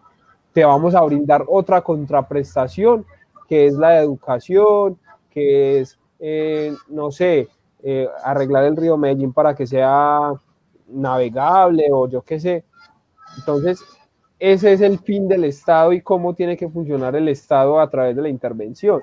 Y yo creo que eso me da un pie para terminar mi tesis y mis argumentos, y es, el Estado realmente invierte, gana prestaciones sociales, y si hay una utilidad, si hay un músculo financiero, se reinvierte. Eso es, así tiene que funcionar el Estado, así tiene que funcionar y brindarte capacidades. Te brindamos el servicio y el producto de electricidad, pero como ganamos y nos está yendo bien, te brindamos la capacidad de que estudies y conviertas tus capacidades en riqueza. Yo quiero terminar en respuesta. Cuando nosotros tuvimos nuestra primera novia, pues no, qué sé yo, ustedes o las que están viendo, tuvieron su primera pareja, pues era lo mejor, ¿cierto? Era lo mejor, y las cosas que te daba era lo mejor, por lo que fuera era lo mejor. ¿Qué pasó cuando terminó esa relación y empezó otra? Pues resulta que la otra fue mucho mejor, cosas nuevas, mejor. ¿Por qué decimos que EPM es la machera, una berraquera? Porque simple y llanamente no conocemos nada más. Por eso decimos que es lo mejor. En países donde... Nosotros conocemos el funcionamiento de otras empresas como Electricaribe, la empresa de basuras de Bogotá y muchas otras empresas colombianas. Conoce otras estatales, conoce otras estatales que son aún peor, pero no conocemos privado. Ahora, en países... Porque no, voy a terminar. Dale, termina, Jair, porque hay una última pregunta que quería hacer eso, darle una pregunta a Jair de algo de la intervención del Estado que se presenta como bueno, y luego le dar una pregunta a Cristian, la última, de algo de intervención del Estado que tiene la idea de malo, para que pongan un peso a sus posturas. A lo que voy, por ejemplo, entonces, porque no conocemos nada más, es lo mejor. En países como Hong Kong, donde hay compañías de electricidad 100% privadas que compiten entre ellas, allá nunca se les va la luz, en realidad les salen facturas gratuitas, inclusive porque compiten tanto entre ellas que tiran a adueñarse del mercado diciendo, no, va 5 meses gratis de luz, así como hace Claro y Tigo en su tiempo cuando eran privadas ambas. Te voy a dar 6 meses gratis, completamente gratis. EPM, ¿cuándo va a decir te voy a dar gratis? Pues nunca, porque no tiene con quién competir. Por eso decimos que EPM es lo mejor, porque no conocemos nada más. Y resulta que en el sector privado siempre se hace solo hay una forma de tener éxito en el sector privado, y es haciendo las cosas de mejor manera si es un servicio, o de mejor calidad si es un producto, y dándolas a un menor precio. No hay otra manera. No hay otra manera. ¿Cómo Microsoft llegó a ser la primera?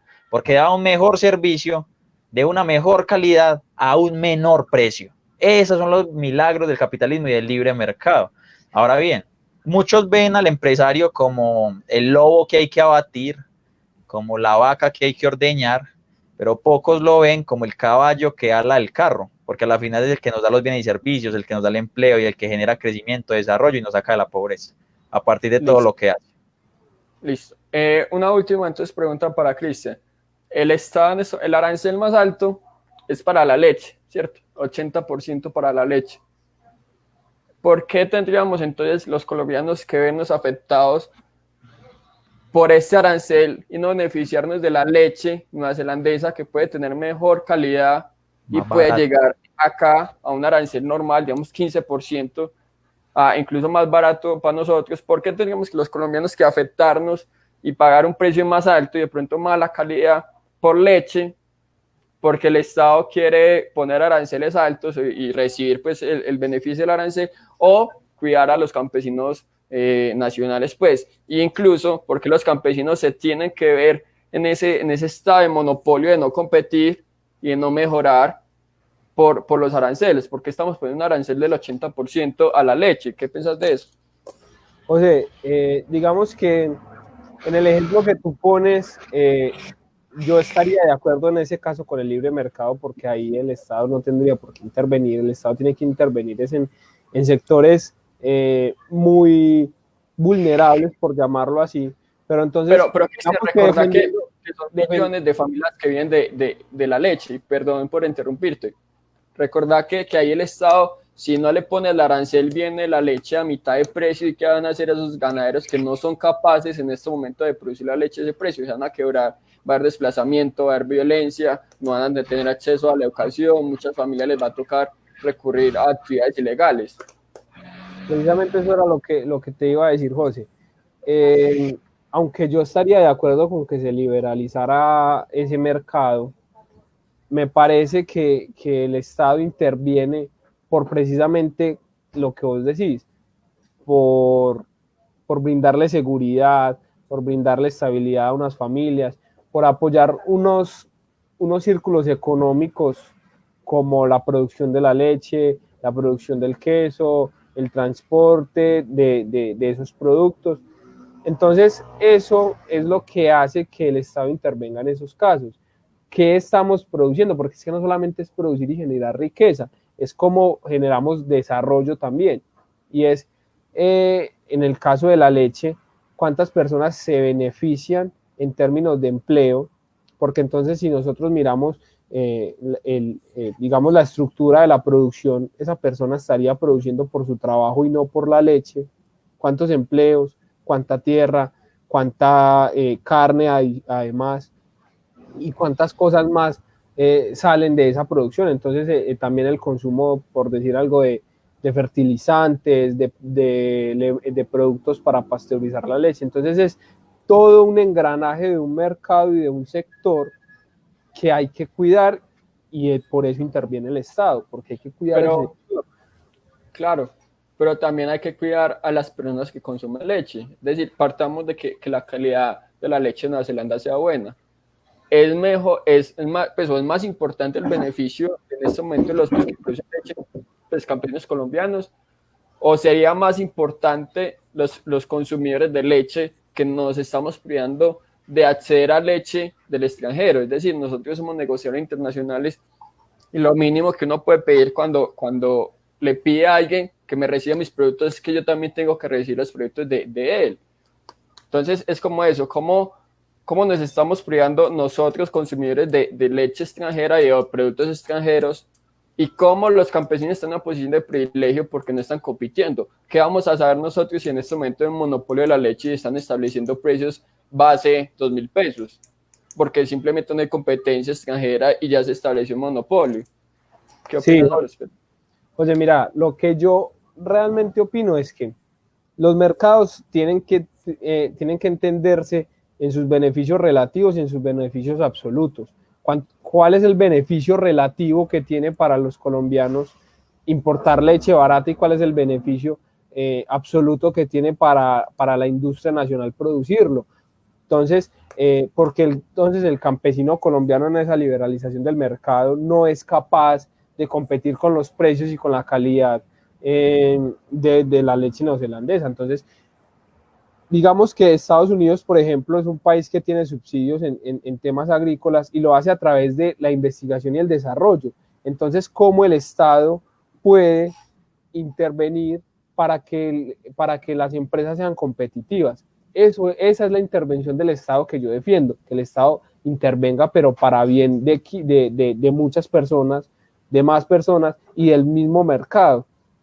No es posible que vos, José, tenés una vaca, no sé, da 1.000 litros de leche diarios y la mía da 10, entonces el Estado va a decir, no, le quitamos 500 litros a José y se los damos a Cristian.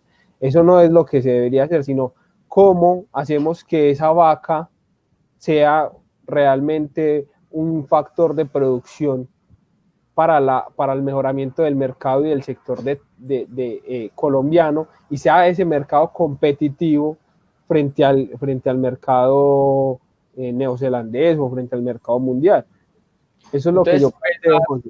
Deberíamos reducir el arancel en ese caso, es decir, entren acá la leche neozelandesa y entremos a empujar a los campesinos colombianos a que sean más productivos para que sí sean competitivos. Es que el arancel en la mayoría de los casos es digamos, una tasa impositiva mal entendida en mi concepto. ¿Por qué? Porque el arancel tiene que tener como fin robustecer el sector para que sea competitivo. Entonces, si vos le estás poniendo un arancel a la leche, es para coger ese mismo arancel que estás obteniendo de la competencia internacional e invertirlo en la industria nacional, potenciarla y posteriormente liberalizarla. Esa es la intervención del Estado que, digamos, yo planteo, que me gusta y que pienso que es la correcta, que el Estado intervenga, sea competitivo, genere competencia y que posteriormente se liberalicen los mercados, y por eso es que se conoce como progresismo, que realmente sea una forma de ir liberando los mercados para evitar corrupción, para evitar muchas cosas, muchas otras cosas, siempre liberalizando los mercados, pero robusteciendo las industrias nacionales, las economías de escala y demás. Entonces, ahorita, Jair, espérate, ya concluyo. Jair ahorita dijo que el privado, que para el privado la corrupción es un desincentivo, porque es costoso. Yo creo que el mejor ejemplo de cómo se une el sector público y el sector privado es la corrupción. En el sector público jamás hubiese corrupción sin el privado, sin la contratación del privado. Entonces, el privado juega siempre un papel importante en ese mercado, y cómo el privado se potencia a través de los incentivos o de las políticas que asume un Estado. Jair. No, yo quería terminar ahí. Sí, yo sí comparto la idea de que la corrupción nace en el sector público, que es el que concentra el poder legítimo, y que si no tuvieran el único lazo entre el privado y el público es la economía. Así que cuando quitas ese lazo ya se acabó la corrupción, al menos en el privado. En el público puede que siga existiendo, no sé de qué modo, pero la corrupción nace en el sector público. No hay corrupción en el sector privado, porque si yo soy dueño de mi empresa y uno de mis empleados está pagando más para poder, pues pagando sobre costos, porque una coima, pues un soborno es un sobrecosto para la empresa, lo que voy a hacer es depurarlo, echarlo, porque me está implicando un costo para mí. En el público no pasa eso. ¿Cómo explicar entonces, Jair, por ejemplo, no sé, corrupciones como la pirámide de MGI, cómo explicar el desfalco interbolsa? Y fueron cosas entre privados, las personas llevaban su dinero allá voluntariamente. Eso es un problema de seguridad jurídica. Ahí es un problema de seguridad jurídica, donde no había un soporte que blindara la seguridad de la inversión. Pero eso no es intervención estatal en cuanto a impuestos. Ahí tiene que intervenir el Estado y regular. La justicia. Tiene que intervenir la justicia en cuanto a cómo se pacta un contrato, porque si la justicia realmente hiciera su trabajo, cuando usted dice y firmó el contrato, le vamos a dar el 30% en 15 días, si en 15 días no se lo daban, la justicia le cobraba. Eso es en cuanto a cumplimiento de contrataciones entre privados. Entonces ahí hubo un problema de que la justicia no fue eficiente en cuanto al hacer el cumplimiento de los contratos. Justicia representada o dada por instituciones públicas, Jair, o por instituciones privadas. Debería ser. ¿Cómo pensás que debería ser? En algún momento, cuando un avance tecnológico suficiente, podríamos pasar a justicia privada. Ya hay muchas cortes privadas en el mundo muy eficientes. Estados Unidos tiene cortes privadas muy buenas. Aquí todavía no podemos. Primero tenemos que quitar el lazo economía-Estado y luego pasamos a justicia-Estado, ¿cierto? Primero tenemos que quitar el lazo de economía-Estado para pasar a un modelo de justicia privado como el que tienen en Hong Kong o en Singapur. Esos son los países desarrollados, que no hay ningún lazo entre economía-Estado. Ya ahorita podemos avanzar. Del mercado internacional. Entonces, por ejemplo, hay muchas empresas que se benefician del libre mercado, de que haya salarios bajos en otros lugares. Entonces, si digamos que no hayan aranceles, esta es la última pregunta para el ojalá sea corta. Pongamos que no haya aranceles y sea libre mercado totalmente. Pero entonces todas las empresas se van a producir a Tailandia, a Vietnam, a Malaysia, y vienen acá a vender a productos extremadamente baratos. Para nosotros es bien porque consumimos, pero estamos llevando pobreza allá porque estamos pagando salarios bajos, porque es lo único que tienen, pues, y entonces estamos acá quitando trabajo, y ahí no hay Estado, no hay aranceles, no hay Estado, pero los privados están aprovechando del mercado laboral para tener una ventaja no propia de su conocimiento, sino de explotación a las personas. No puede existir explotación en un acuerdo mutuo. Si yo decido trabajar por 10 centavos, no puede haber explotación porque nadie me está poniendo una pistola en la cabeza por hacerlo. Eso pasaba antes con la esclavitud. No hay explotación en un acuerdo mutuo, principalmente. Ya que Ahora, hablaste de la pero para esclavitud, continuar desarrollando, Cristian. desarrollando la idea, la principal causa de desempleo en Colombia es el salario mínimo. La existencia del salario mínimo es la principal causa de desempleo en Colombia. Entonces, mira que como la regulación de un salario deja a todas aquellas personas que su trabajo no es valorado en al menos esa medida por fuera del campo laboral. Entonces, todas las regulaciones en sí dan más de lo que quieren eliminar. Una política contra la desigualdad genera más desigualdad, una política contra la corrupción genera más corrupción, una política contra la pobreza genera más pobreza. Ahora, cuando quitamos los aranceles, porque en países donde el salario bajo es más, el salario mínimo es más alto, el desempleo es menor. porque esas son economías donde el salario fue subiendo a medida y no es un salario mínimo, es un salario medio, que es diferente. Por ejemplo, hay una economía, por ejemplo, el caso de Hong Kong. Salario mínimo es una bobada, es algo, pero por allá mínimo. Nadie paga el salario mínimo. Existe el salario medio, donde las empresas compiten entre ellas a ver cuál paga el salario más alto por el mejor empleado. Entonces nosotros siempre miramos, nos muestran el salario medio, que es el promedio del salario que gana la nación, y lo comparamos contra el salario mínimo colombiano. Estamos haciendo una comparación de dos cosas distintas, porque el salario medio es fijado entre los privados, entre acuerdo trabajador-empleador, y el salario mínimo es fijado por la ley. O sea, el salario no se incrementa mediante un decreto. El salario se incrementa mediante la productividad. A medida que una compañía sea más productiva, pues los salarios van a ir subiendo. Si vos comparas los salarios de esas compañías, de esas naciones tan productivas, verás que, por ejemplo, el sector de la leche, allá va a ser mucho más productivo que el de acá, por ende va a tener unos mejores salarios que el de acá. Pero ¿qué pasa, por ejemplo, en Vietnam, donde no hay empresas, donde hay un acuerdo entre las empresas, podría decirse, o supongamos que hay un país donde haya acuerdo entre las empresas de no vamos a pagar más de $1 al día, y no hay otra empresa que entre a competir o ofrecer trabajo, entonces los trabajadores o se van del país y están las barreras pues de entradas a otros países, o no trabajan. No te están poniendo una pistola para que aceptes a trabajar, pero están haciendo un acuerdo propio entre ellos de decir, venga, no compitamos entre nosotros, simplemente pues páguele a usted $1 al día a cualquier persona, así sea la mejor, así sea la peor. Porque ellos no tienen competencia, porque el Estado los blindó. El Estado les permite ser las únicas empresas en aprovechar ese recurso, ese bien.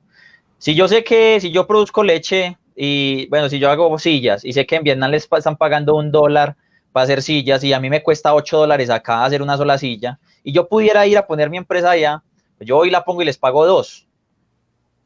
Y va a ir otro y les va a pagar 3. Va a ir otro y les va a pagar 4 hasta el momento en que el precio de mercado se regule, porque no hay barreras de entrada y salida. Eso ocurre cuando las políticas y los estados generan proteccionismo y permiten que haya explotación, pero porque están avalados por el ejercicio de la fuerza legítima del Estado. En el libre mercado no pasa eso. Listo, entonces supongamos, ya te voy a dar paso a Cristian para que termines con la charla, con tus apreciaciones. Entonces, si el poder se llama el dumping, supongamos que llega una empresa y le ofrece $2 a ofrecer sillas, y yo digo, este tiene el capital financiero para ofrecer $2, yo empiezo a vender mis sillas mucho más baratas para que él pierda el mercado y pierda ese capital financiero de pagar $2. Nace en el sector privado, pero no respeta los intereses del mercado. Lo puede hacer. Si una persona quiere vender, si le vale $1 producir un lápiz y lo quiere vender a cero, o inclusive quiere pagar por hacerlo, es libre de hacerlo. La competencia volverá a nacer. El sector privado no es una empresa, no es un empresario. El sector privado es la actividad individual. Si quebró una empresa, listo, en el momento que ella empieza a volver a subir los precios, saldrá otra. Es como la serpiente de 1000 cabezas. Mocha una y sale otra, mocha una y sale otra. No importa si una empresa quiebra o no. Nosotros como liberales, yo como liberal no defiendo una empresa, defiendo la idea del empresario, de la persona que innova. Hombre, pero tampoco se decir que no, es que a este empresario le está yendo muy mal, salvémoslo. No, pues si va a quebrar es porque algo hizo mal. Que quiebre, que algo más saldrá. Entonces no es protección. Es como decía Churchill, al empresario no le vamos a ayudar, no le vamos a quitar de su ingreso. O sea, cuando el empresario esté haciendo mucho dinero, no le vamos a ir a quitar su riqueza, pero tampoco lo vamos a rescatar cuando esté en la ruina. No vamos a hacer ninguna de las dos cosas. Cristian, entonces, las últimas precisiones, ¿qué piensas en esos casos donde la internacionalización y la globalización permiten que se creen estas condiciones en el mercado de dumping o de reducir a la baja el salario o de condiciones pues que no hacen un beneficio real para muchas personas pues. Yo, José, opino, por ejemplo, lo que dice Jair, que el salario mínimo hace que haya desempleo. Es una apreciación muy no es una apreciación, son datos. Siempre que se sube el desempleo, perdón, siempre que aumenta el salario, aumenta el desempleo. Y está ahí en las estadísticas del Banco Mundial, salarios mínimos por país.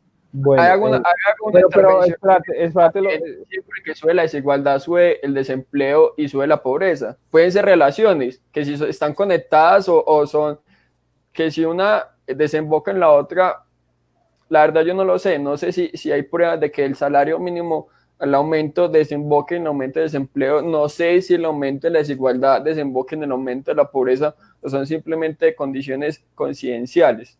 A eso iba José.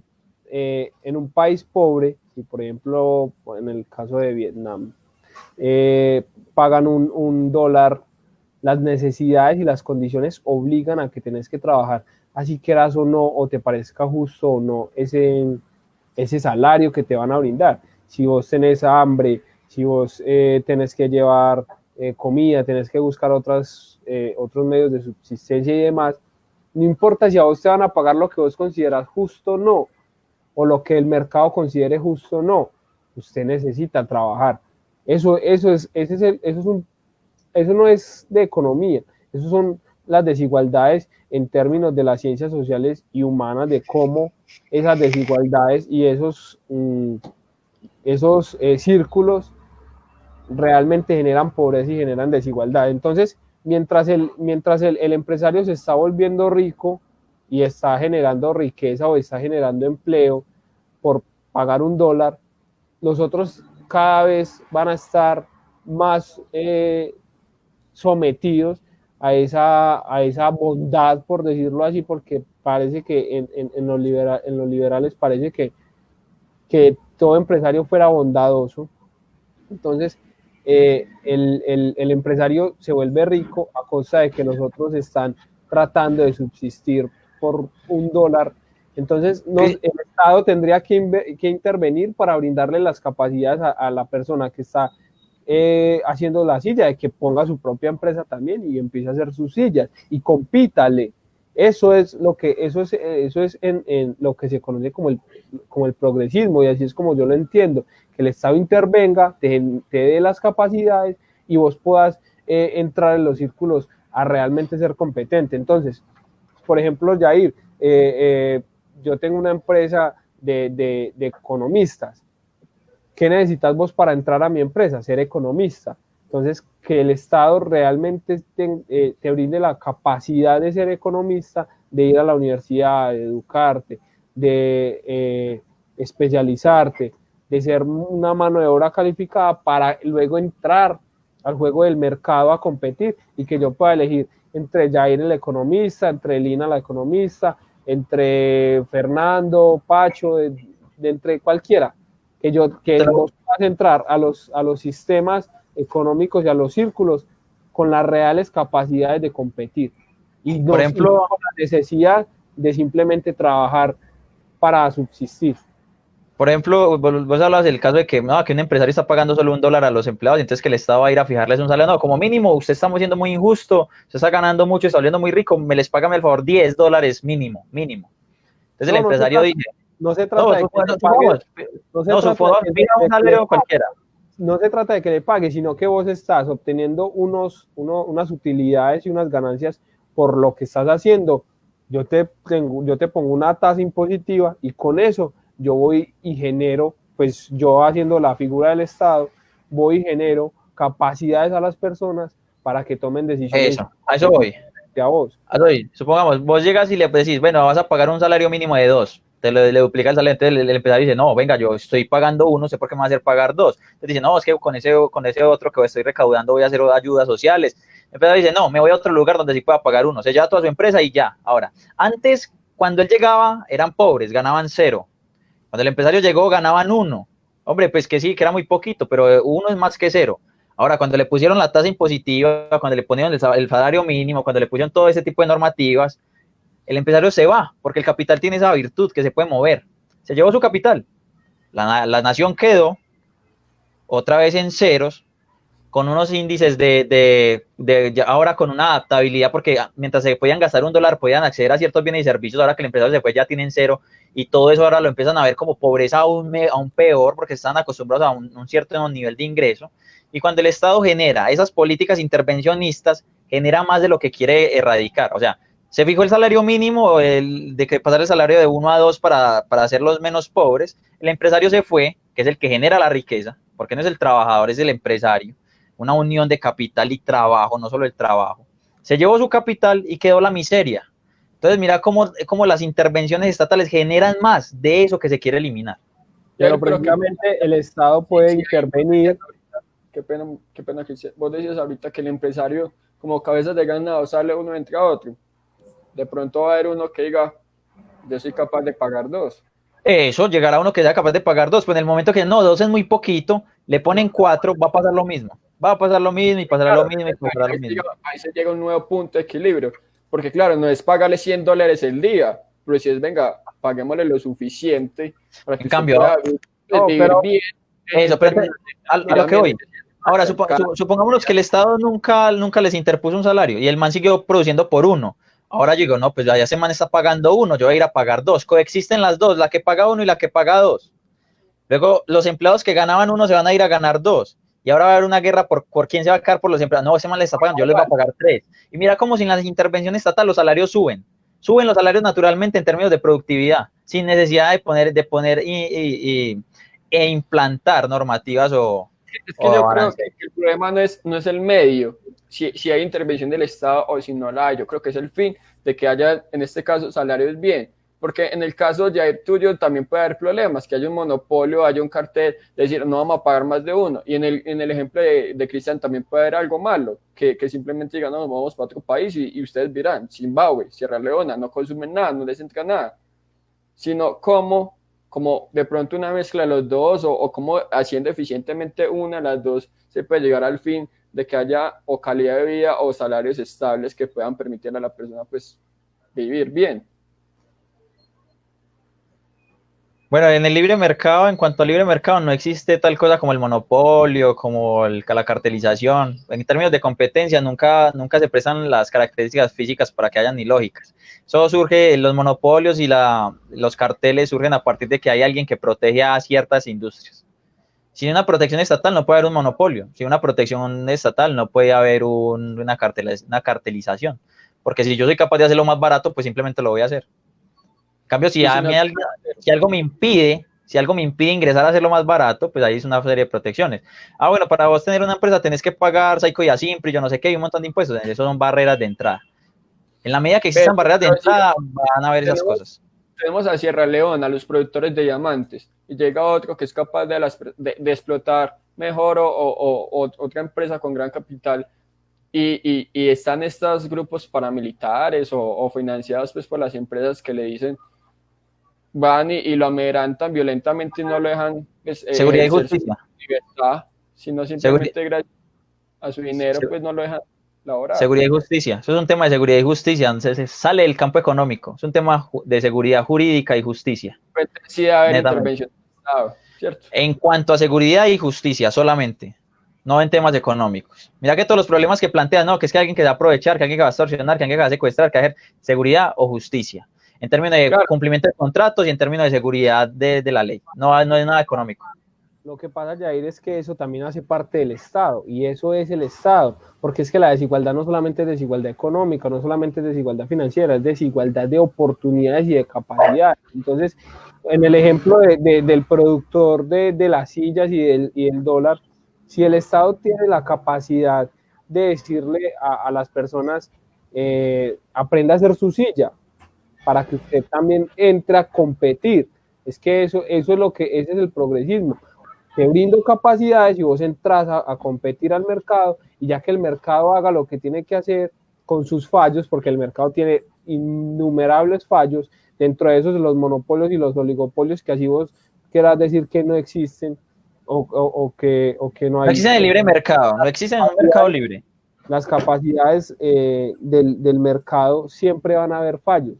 Van a haber fallos en los mercados asumiendo que las personas, por su capacidad financiera, por su capacidad o por su número de factores de producción, o porque de pronto vos sos ingeniero y yo apenas estoy haciendo una técnica, vos sabes hacer la silla mejor que yo, todos esos son fallos en el mercado que realmente hacen que hayan desigualdades, realmente, y la desigualdad genera pobreza, y la pobreza, digamos que no genera desigualdad en sí, porque todos pueden ser pobres, pero el productor que se adueña de las capacidades de los demás sí genera pobreza en la medida de que no está permitiendo a las personas entrar al libre mercado a competir.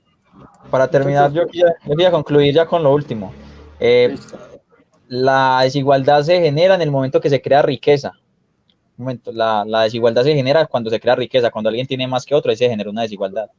Pero cuando alguien tiene menos que, o sea, cuando alguien es más pobre, en la medida que haya gente más pobre, vamos a ser más igualitarios. Así que las personas que buscan la igualdad están buscando el empobrecimiento. Las personas que buscan la riqueza, inexorablemente va a traer desigualdad. No es ineludible, pero va a haber más riqueza. Así que políticas igualitarias, personas que si buscamos el igualitarismo, vamos a ser como Cuba, una nación inmensamente igualitaria, pero inmensamente pobre. Si buscamos la riqueza, seremos como Estados Unidos, como Hong Kong, como Singapur, inmensamente ricos, inmensamente desiguales. Pero prefiero vivir en una nación desigual y rica que en una nación igualitaria y pobre. Dos apreciaciones mías ya para terminar. Yo creo que ya ambos dio como sus últimos puntos de vista. Sí, ya. Recordemos que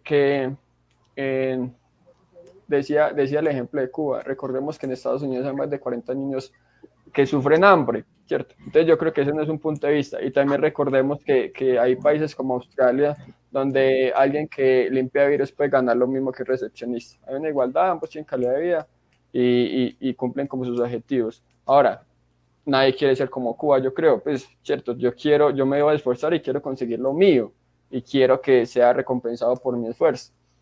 Entonces, yo personalmente, aunque soy moderador, digo, no, el ejemplo no debe ser Estados Unidos, porque un país que tenga 40 millones de niños en pobreza no debe ser el ejemplo, ni tampoco debe ser un país donde por más que usted trabaje no reciba recompensa por ello. O sea, la diferencia es que Estados Unidos es el único, de los únicos países que se puede decir que yo soy pobre mientras tengo mi camioneta, mi casa y mi alacena a la mitad.